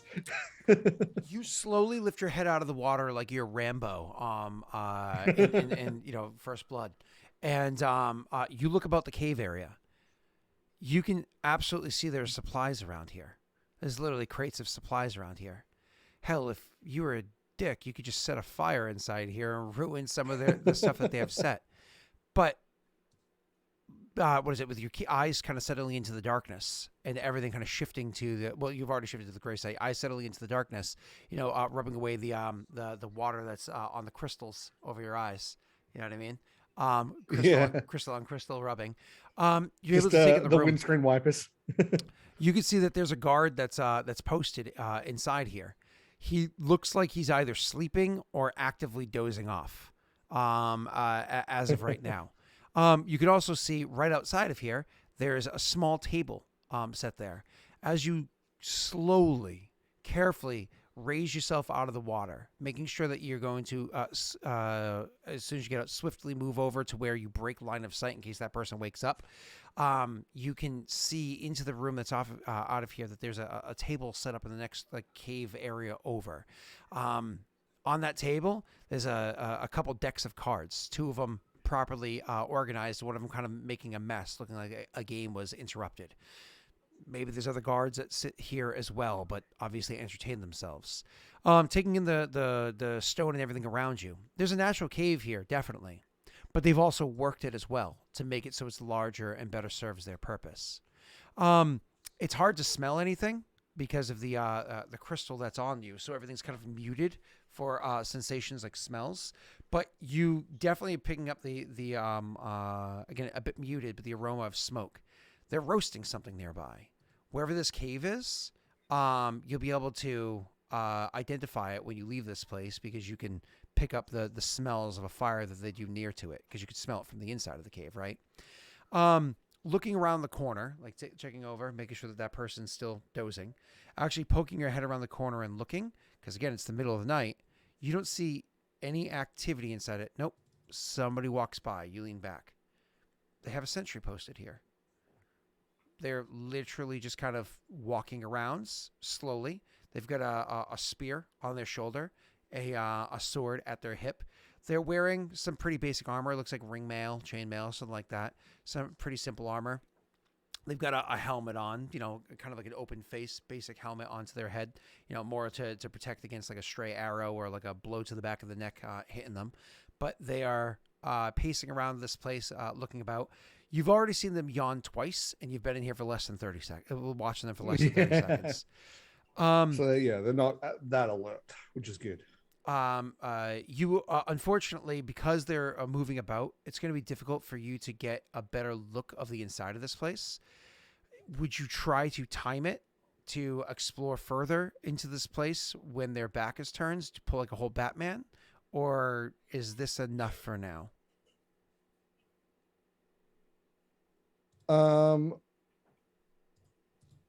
I think okay. Right now, I think I will try. While I've still got my 10 minutes of this thing up, I think I will try. Just because if I can get a bit more information about whether this is a good place to attack, because this is a perfect situation. But if it turns out we pop up in a storehouse and there's no one else in here, we've gone through all that effort for nothing. Okay. So I am going to get a little bit more information. Sure. So go ahead. You're gonna have to. So that stealth check got you like up, out, and got you all that information. This is a separate stealth check to be able to get more information by going deeper into the cave. Yep. I'll let you roll and I'll describe. 35. 35 is pretty solid. And again, this person, they're actively on sentry duty. You know what I mean? So they're not taking minus fives. But the simple fact of the matter is, even if this person's taking a 10, they don't have a plus 15. Like I'm not going to see you at this person, right? So you wait until they happen to go over to another like little doorway. Once again, most of the cave is natural, but it looks like there probably was like a smaller entrance into another room, but they've clearly like hammer and chisel knocked it out, so it's a bigger proper doorway going into what otherwise would be a smaller room off to the side. When they go in there, they just kind of like lean in. You slip by, go over to where another crate happens to be, and you duck low behind the crate, camouflaging in. Finally, the person, as they're walking out, they just happen to, maybe it was dust in the, dust in the room, whatever it was, causes them to sneeze. And you hear from the room that you just came from, what the, as the person kind of like startles awake from the sneeze near to the doorway. And he goes, and when he has a reaction, he's like, Waterman. And he goes, oh, fuck off. You were sleeping. He's like, no, I wasn't. I'm keeping an eye. And he's like, no, I walked in there 4 times. I clearly said, and he like goes walking off into the other room, and the two of them are having a bit of like a bantering back and forth and whatnot, giving you an opportunity, look out from behind the crate you are, and explore further towards the entrance of the cave. You see, like I said, the doorway that he poked his head into, it's kind of a small room. You can't really see what's inside there, probably more supplies, so on and so forth. You go out to the next area. So if you have to picture this cave in your head, almost imagine like an ice cream cone with 3 scoops onto it, right? So if you have the 3 scoops, it's like 3 little bulbous chambers. The third one being where the water entrance happens to be. Water is, yeah. And the second one having that small little doorway off. The first one also has 2 2 doorways off. One of them is the big cave mouth that actually goes out, where you can see the fire that's burning low but actively cooking. You can actually see there's a couple of animals on a spit that are roasting, right? And then also opposite side of where you saw the other thing over there, you could see this one again. It looks like it was worked from a natural thing. It's a smaller room. Once again, you can see some basic supplies that are here. Making your way over to the entrance of the cave and kind of poking your head out, you can see that around the entrance of the cave, there's 2 tents that are set up there. So probably other people that happen to be camped out just outside this entrance area. Do you have Profession Soldier? Yes, I do. Ooh, roll that for me. It's not very high, but I have it. Ooh, that's a good roll. Okay. So with that Profession Soldier, what you're able to decide is this is 100% no doubt in your minds probably their primary supply spot, their storage area, where they have lots and lots of things that they have kind of stored up here. That being said, this isn't where the people are. You have guards outside of it that are stationed in case like anything happens. They're people to jump up and react, right? Like that's why they're inside the tents that are there. And you have 2 guards that are on active duty patrolling and making sure that things are secure here. So this cave is where supplies are, not where people are. But you definitely found a water entrance to here. Difficult to get in and out of. But you found it. That's okay. I think that I have an idea now. Okay. So first of all, I have to get back out of here. To get out, you have 2 options. 1, go back in through the waterway, or 2, make your way outside the. So yeah, what I could actually do is the entrance is fairly large, right? Yeah, it's a big natural cave opening. Yeah, I could. It's important to know too. All stalactites have been removed, so there's no chance of anything falling on anybody. Go ahead. Yeah, I was just thinking, I could actually just, while stealth, fly out the top and out and up. Be the last thing anyone would be expecting. Might be an easier way than going back in like sneaking back into the cave and into the water again. I don't get negatives for stealth with that, do I? Yeah, stealth is stealth is stealth is stealth. So Yeah, so I think I will do that just because it's an easier way out. Plus, it'll give me a better idea of where it is in the environment. Okay, cool. So you're gonna switch what over to flying? Water breathing and swim speed. Switch to flight. Okay. So you switch those abilities over to those customizations, whatever, over to flight. And from here, you look back in. The two of them are still talking. There's no way you're going to want to slip past them. You switch over and you start flying up and out. Now, technically speaking, you could get noticed. But once again, like, it's dark out. You're a chameleon. Like, you roll me one last stealth check to get out of here. Here we go. Hey, sweet. It's not possible for somebody around here to notice. It's just impossible. Good. So I'm not even going to roll. You fly up and out of there, which is great news. Now, you actually get wings, right? You don't... So it's just it's not clumsy. described. No, it's not clumsy. It's the one down from perfect. It's good flight. Good. Yeah. Okay. So if it was, let me get the exact because wording. it goes perfect, good, average, poor, and clumsy, I believe is how it goes. Yeah. So medium AGI have good maneuverability by default. I can get the augment again to make it perfect. If it was average, poor, or clumsy, I would actually manifest it as ectoplasmic wings, or in your case, crystal wings. Yeah. But with it being good or mine perfect, it very much doesn't have to be is wings. psionic propulsion. Yeah. It's just I just Telekinetic can't energy. hold still, sort of thing. It is definitely a momentum sort of thing. Yep. But so it's just because when it's that low, it's just a matter of representation. So either way, you like start repulsing yourself upwards with your sonic energy. So as you repulsing yourself upwards, this gives you an opportunity to really kind of like take in the landscape. Again, it's dark, and dark vision only goes so far, but you can start getting a good idea. Do you want to head straight back, or do you want to do a bit more scouting? I want to do a little bit more scouting. I think I'm going to use up what I'm actually. So, given what's going on, I actually want to use up my remaining 6 power points to do some more scouting. Go ahead and roll me on the survival check. You still get that +2 from what's his face. Cool. So, and then remove it afterwards. Yep.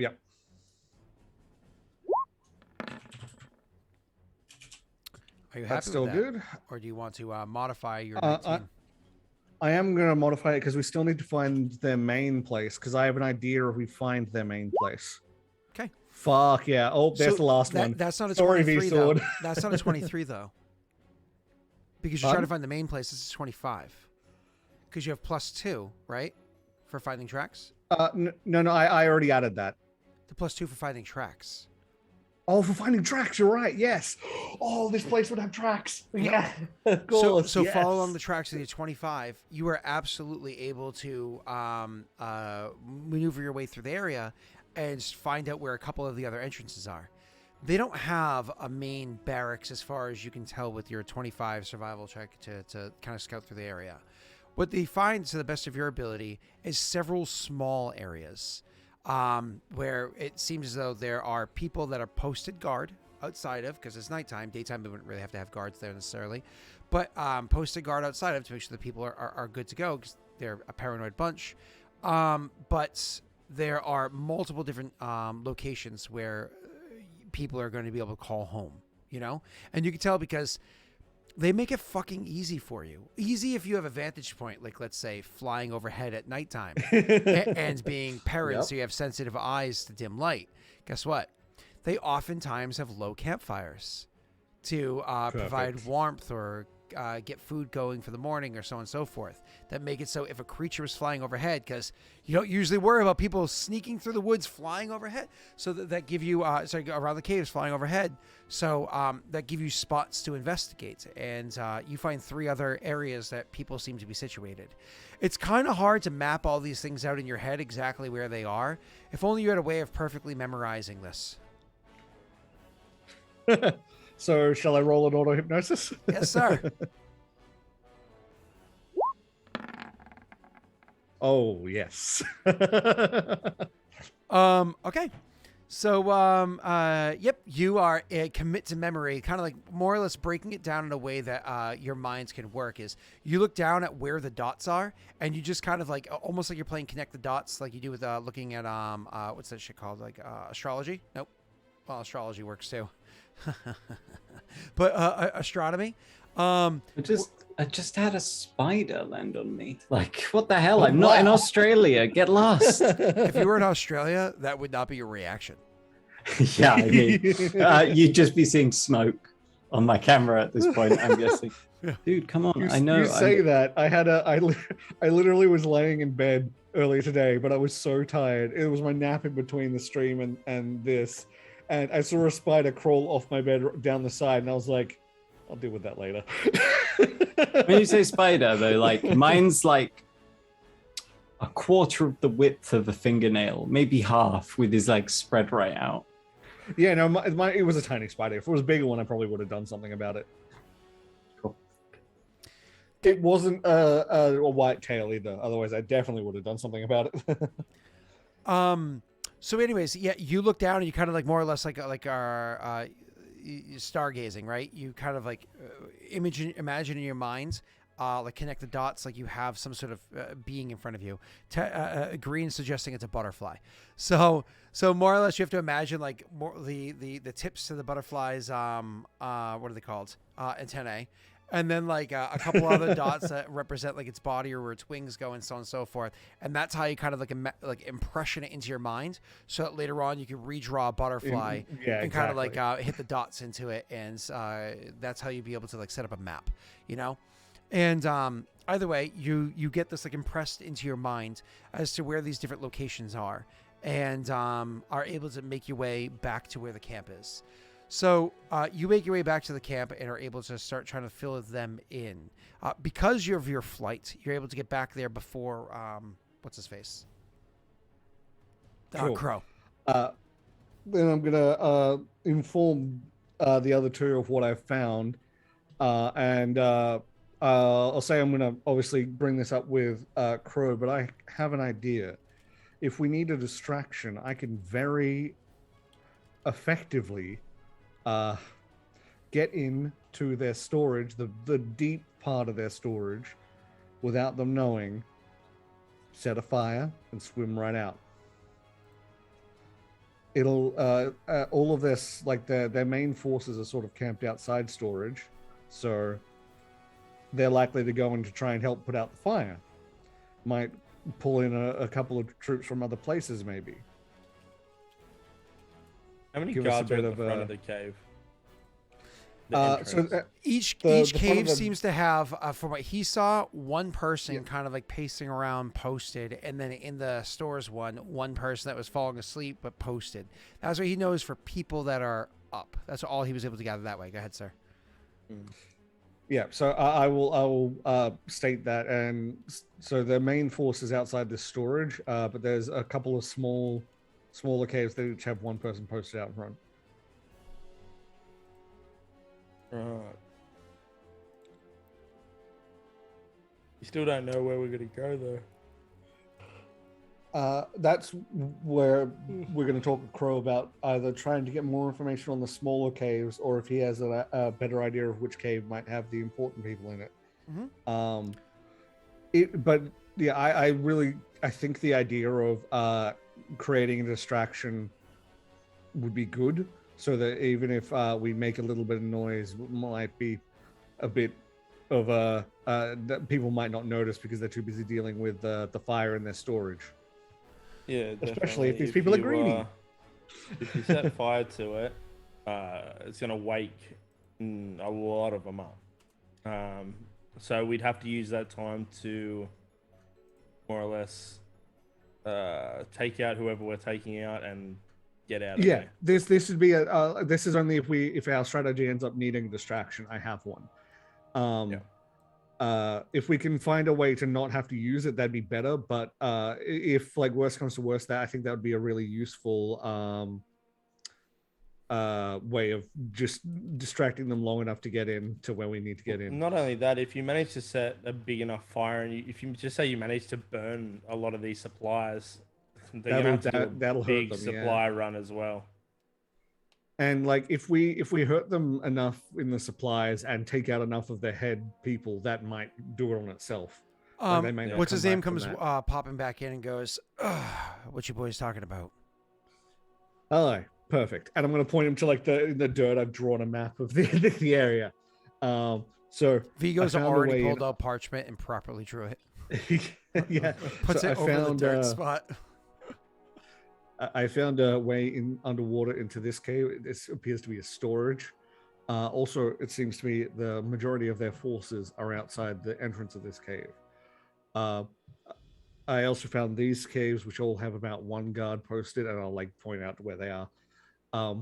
I was just saying that if we do find out where the higher ups are and we need a distraction, I can pretty effectively get back into that cave and light a fire in their storage. I was going to come back and brag about the fact that I had found one of the entrances, but he looks down at how many you found, and he's like, but apparently I was outclassed. I guess the one thing I can say is, he goes, I guess my one bragging point is I found exactly that entrance. I found out where they are. He goes, you know what the problem with nobles is? They really like their perfume. True enough. And then he looks over at Viggo.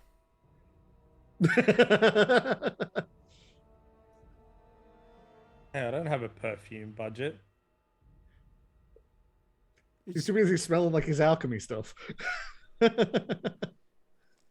Maybe his alchemy stuff smells like perfume. He's confused it.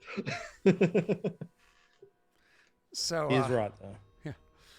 So he says, so I know where that entrance is. You found up these other ones. So what's the plan? Well, I was going to say if we need a distraction to get in, and we're sure that they're in there, I could light a fire in there and get out through the water passageway. If we do light a but fire, if- where they're set, if you think of this, where these caves are, because you've noticed all this, he looks at the map. He's like, I don't know how to orient myself compared to these other ones because I only found the one entrance. But what I can say is it was higher up and a bit pulled. He kind of mentions the direction, and that makes you go over to like where one of the wings are of the thing, and you kind of like circle the area, and you're like probably about here. You know what I mean? Yeah. And he's like, and he's trying to spends like a couple seconds to like orient himself in his mind as to where that is. I'll rearrange, be like, no, stand over here. No, not by turning the paper. Like in his head, he has to like take like the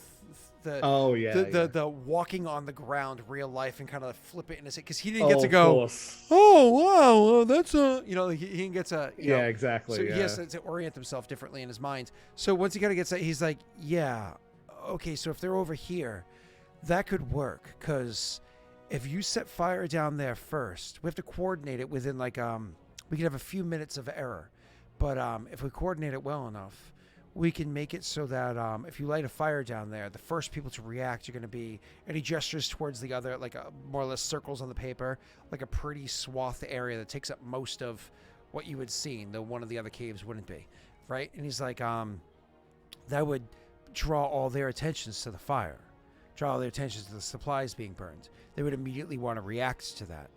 It would take a little bit longer for even word to get to the leaders as to what the hell's happening. I'm sure somebody will come to inform them, or they'll hear the shouts, wherever the case may be. But after you get the fire started, and you're already starting to draw attention that way, that gives us a chance to slit a few throats. Now, hopefully, we can get them while they're sleeping. But even if we don't, even if they put up a bit of a scuffle, in theory, the fire will draw the attention elsewhere, giving us a chance to finish doing what we need to do. Now, without leadership and without supplies, that'll hopefully dissuade them from wanting to pursue, but we all know that if all of a sudden our bosses died, we're not about to give up the cause, right? He looks at Tristan and says, well, maybe not him, but the rest of us would probably not give up the cause. And so we need, at that point, we need to go and decide, are we going to start looking for some other upstarts, take out a few more, make sure we really set in the fear? Or are we going to hang back and scout to see if there looks like any leadership pops their heads up? Or do we just walk away and allow the chaos to set this place back far enough that job is done, move on to the next task? Because if we're making a decision, it needs to be done now. We can't be calling that in the moment. I think so. The choices are just to reiterate. The choices are let the chaos be like go and kill anyone in this cave. Let the chaos that ensues do what it does, and hope that that's enough to kill them. Kill any people who wait at the cave. Wait for people to come and like fight back. Kill a couple more of them to really set in the fear, or hang back, kill the people in the cave, back off, hang back for any other leadership to show up. Yeah, he shakes his head and says, "Yeah, I don't think anybody here. I mean, I don't think anybody here minds getting their hands dirty. But that doesn't mean we should just go wanton killing just anybody. That's pretty." He wouldn't even say killing. He goes, "I don't think we should just wanton go taking out all people we come across. We should try to strategically pick out anybody that looks like one of the lieutenants, since." Luckily, they have masks that make to point out who's in charge. So we kill anyone wearing a mask. He nods and says, "We could take that approach, but again, then you could just be getting bogged down with too many of them and giving away your position they have when you could ranked masks, strategically." don't they? They do. And strategically placing yourself elsewhere. I mean, we should be smart about this, because taking out just the core leadership and evacuating, and retreating then is a solid plan. But if we really want to deliver that final blow based off of whatever your task is, we could stick around and do a few more. We just shouldn't dig our heels in too deep. We shouldn't be holding a hill. It's a strike and flee, strike and flee. I think making sure that we this is me talking meta. Making sure that we kill not, as I said, not dig our heels in, but wait it out and get a few more of the leaders that come. Really nail in the coffin. That'll send the message that we want to send, to the rest of the groups, essentially. Yeah. So more or less, Tesha's saying, you kill the leaders, it's going to create a power vacuum that makes the others interested in fulfilling it. But if you kill the leaders and some of their underlings as well, sure, it creates a power vacuum, but it also scares the shit out of them because they weren't exactly safe either. Yeah. And then all the little underlings, most of them are going to be just scared. But again, power vacuums will always make the cream rises to the top, right? That will happen no matter what. It's just a matter of how much you impact them to slow down any future. You know what I mean? So make them easier to deal with in the future. Yeah. Or at least set them back so far they're not a concern for the next several months. So especially if you destroy their supply stores. So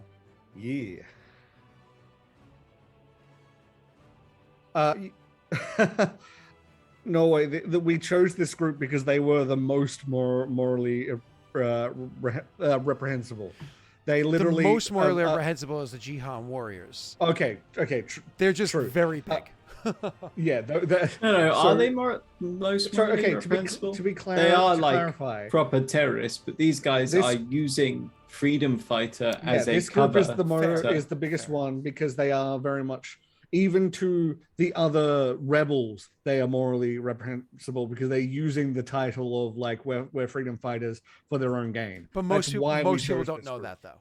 So that's something we can find out. That's actually, I would bring this up now.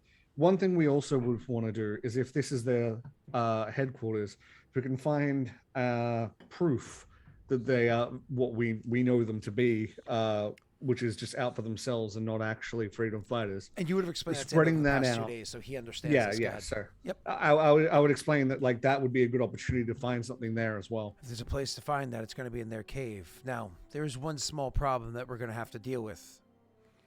We do this. Tomorrow, you light the fire, we take out the leaders, stick around, take out a few of the lieutenants, really strike the fear, do a huge setback. There is one additional problem before we can fully turn our backs on the Black Knights and say that we're done here. The likelihood that all of their leaders are here is very slim. The likelihood, because there's no meeting, we didn't strategically arrange a meeting so everybody's here and we can kind of all at once, right? That would have taken a bit more foreplanning and understanding of their mechanisms within their organization. So, working with what we have, we might have to use the information we find to ferret out what other leaders are going to be back in Malisal Harbor. And there will have to be a few more strategic strikes, but that's different. If we can use that information before before word of this place getting attacked gets back there, we have troops that we can move in and arrest these people quickly. No, it's nice to have the support of Paradel. The the crows, they don't always get that. So yeah, if we can get this information and then head back and beat the word back, then yeah, we can get these people while they don't even know that they're being made. Nods. Well, We also whatever paperwork we get our hands on, obviously this is your thing. You can go through it yourself first. But as I said, I'd be more than happy to introduce you to my my commander, as they are in town right now, and they can certainly help parse through anything that you need assistance with. Wait a minute. Your commander isn't a lady. Oh, hold on. Thank you. Hold on one second. Oh shit! Oh no! Oh, you motherfucker, Neil! I didn't even think of that. Oh, sorry. Say that again. And Trish just said, wait a minute. Your commander isn't a lady. Sense motive. I'm doing sense motive on that too. Oh, I rolled terribly.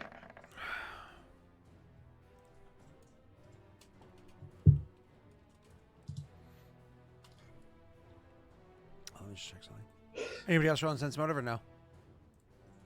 Oh, I'm busy.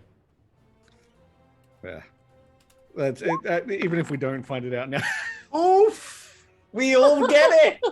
He wasn't expecting we that. caught it off. Yeah, we caught him off guard. So it's one of those just things at the right he, moment. He says that, and then he goes to take a sip of his thing because he just came back from running all the way back here. So he was taking a sip from his skin, and he chokes on the water for a second, and as he coughs a couple of times, he's like, why would you ask that? Oh shit! Well, I blame Tash for that. Yeah, the perfectly balanced. We've met a certain lady who's just come into town with It's like my fucking third one with this guy. Go ahead. recent events. So well, she was there at another important event, and I kind of just put two and two together. Maybe. He shakes his head and he's like, "Yeah, I don't know what you're getting at. Who do you mean?" Do we say the name?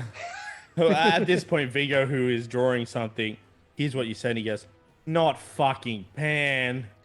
His face drops. He's like, that explains so much. And I would say that out loud. his face drops. He's like, "You know Pen Karam?" No, he's maybe update her name. Panqarim. Pankaram. Pankaram. Panqarim. Pankaram. Yep. So you know Pankaram. State crows. Okay, that's No is maybe pushing it. We've met her on several occasions. He just shakes his head. We have a and habit goes, of running into. Well, I suppose the cat's out of the bag. The dragon's out of the cave. Well, at least then you can verify finally in your minds that I happen to be with Paradel, since you know. Oh no! Well, we didn't know that she was with Paradel either. She's, you know what you guys are like. Rests the face palm. He Just goes. Couldn't quite place where she was. Does she know who she was? Does she know who you are? She doesn't seem Nope. stupid. Yeah, look, she doesn't know exactly. She doesn't know who we are. We've never said our actual names to her. Given, I We've will never say, said our given actual you, names, but it's never there's a like good she's chance ever. she's guessed something. It's never like she's really trusted us in that sort of way. You know, with the way you snoop around libraries, Viggo. He watches the interaction. So if you guys are done, he's like, well, what I can say is this: she's intelligent, resourceful, and she has her ways of getting information. I one time saw her. She did this. She could use magic. She was trained by the Congress. She knows how to. Oh fuck! It gets worse. She knows how to get information. Gallon would remember actually start laughing. I remember one time she was having a conversation with somebody, and after we walked out of the chamber, she was asking me if I had noticed the brooch that they wore, and I said yeah, and she just said it's a pretty unique brooch, right? And I was like, yeah, you know, it looks kind of like a bear claw. And later on that night, she followed them exactly to where they were using a spell, being able to pick up exactly what their brooch looked like because she could track it with magic. Fuck, she was the beggar. Oh god. It all makes sense. This is One thing I will say though is we still want to leave a message here. Right? I don't know. We were talking about. I'm making a name. I'm not for talking to you. Kingfishers, Yeah. Oh, okay. Yeah. Do we want to make it known that this was the Kingfishers? I think that's probably good. If we are going to make a name for ourselves, this would be how we do it. Yeah, I think it's a good start. Agreed. Well, Viggo will turn. He turns his. Plus, that means if we haven't mentioned it anywhere else, if people mention Kingfishers, we know that they've gotten the information from this event. Well, Viggo turns around his book, and in it is an extremely well-drawn kingfisher. I love it. And it's like all shaded, so it's like it's more or less, it's like in the dark more or less. And this kingfisher is just dead center. He says, "Why don't we leave this on one of the bodies?" Oh, I love it. And with that plan and him blowing his mind that you just guessed who his boss was and all that, he's like, he says, we have a lot of work to do, so I'm going to turn it in so we can get started tomorrow. And we can end the stream here, and next week we're gonna have to set into you guys. I was wondering who she was for so long, and then all of a sudden it clicked. He said it for the second time. He's like, "My commander's in town." And I was like, "No." The second you said like, "It isn't her," I was just like, "No fucking way." It just clicked at exactly that point. I was like, "It's okay, son of a bitch." Yeah. All right. Okay, that's good. That's making me trust her a lot more now, which is great. I liked her as a character before, but like, I liked her as a character before, but I thought she was Congress a jewel. trained. Are you part of the Congress? Not necessarily. Not All necessarily. magic. All magic is You have to be governed above by them. So you have to be above trained a by certain them. level. Yeah. If you're above a certain level, you have to be in the Congress to use it. And Right. they're pretty strict on that. Yep. They are. But otherwise, you just they manage it. Oh, I hope that wasn't like I have that like it just occurred to me, but maybe it wouldn't have occurred to Tris, and maybe I shouldn't. No, given what the entirety of like her walking in, like that is, I fully expect that would have been something that like any one of us could have been like, "Oh, son of a bitch." So I have to go get ready for work. So why don't you go ahead and say your fun little goodbyes, guys. Hi, I'm Tesh of the Test Tube. If you want to follow me under that name on YouTube, Twitch, and Twitter, I just did a 10-hour stream of Destiny. So if you want to watch more Destiny, there's the VOD of that'll be going up on YouTube, or just stay tuned for my Twitter because I'm definitely streaming more of that. Yeah, it's a beautiful game. It truly is. I was telling Brittany, I was like, this is a pretty. game I wish I could play, but like literally she got me a PS4 like over a year ago, and got me the legendary edition of Mass Effect just to play those games again. I have not even beaten number 1. I like because I have played 0 video games in 8 months or whatever it's been. Like it's just I don't have time. So but that game looks sexy as hell, and it was beautiful, yeah. And it was fun watching you kick some ass. It's a very fun game. That like Destiny has problems. What it does well is art, music, and fun play style. Like it's just fun to play. Yeah. Anybody else want to say anything before I got to go and get ready for work? No. Bye. All right. That's all Jay wants to say. He's like, let me go to bed. I am trying to set up a raid right now. Oh, let's go send it over to my friend Sasha. And I am going to go get ready for work. I will try to like 11:30, 11:45-ish hop into general chat over on Discord for a post-stream chatter. So we'll see if that's possible. Goodbye, everybody. I probably won't be up, but I might be. We'll Yeah, see. if you're awake, welcome to come by. Jake likes to just listen to us as he falls asleep because the sound of Joey's voice is soothing to him. Bye, everybody.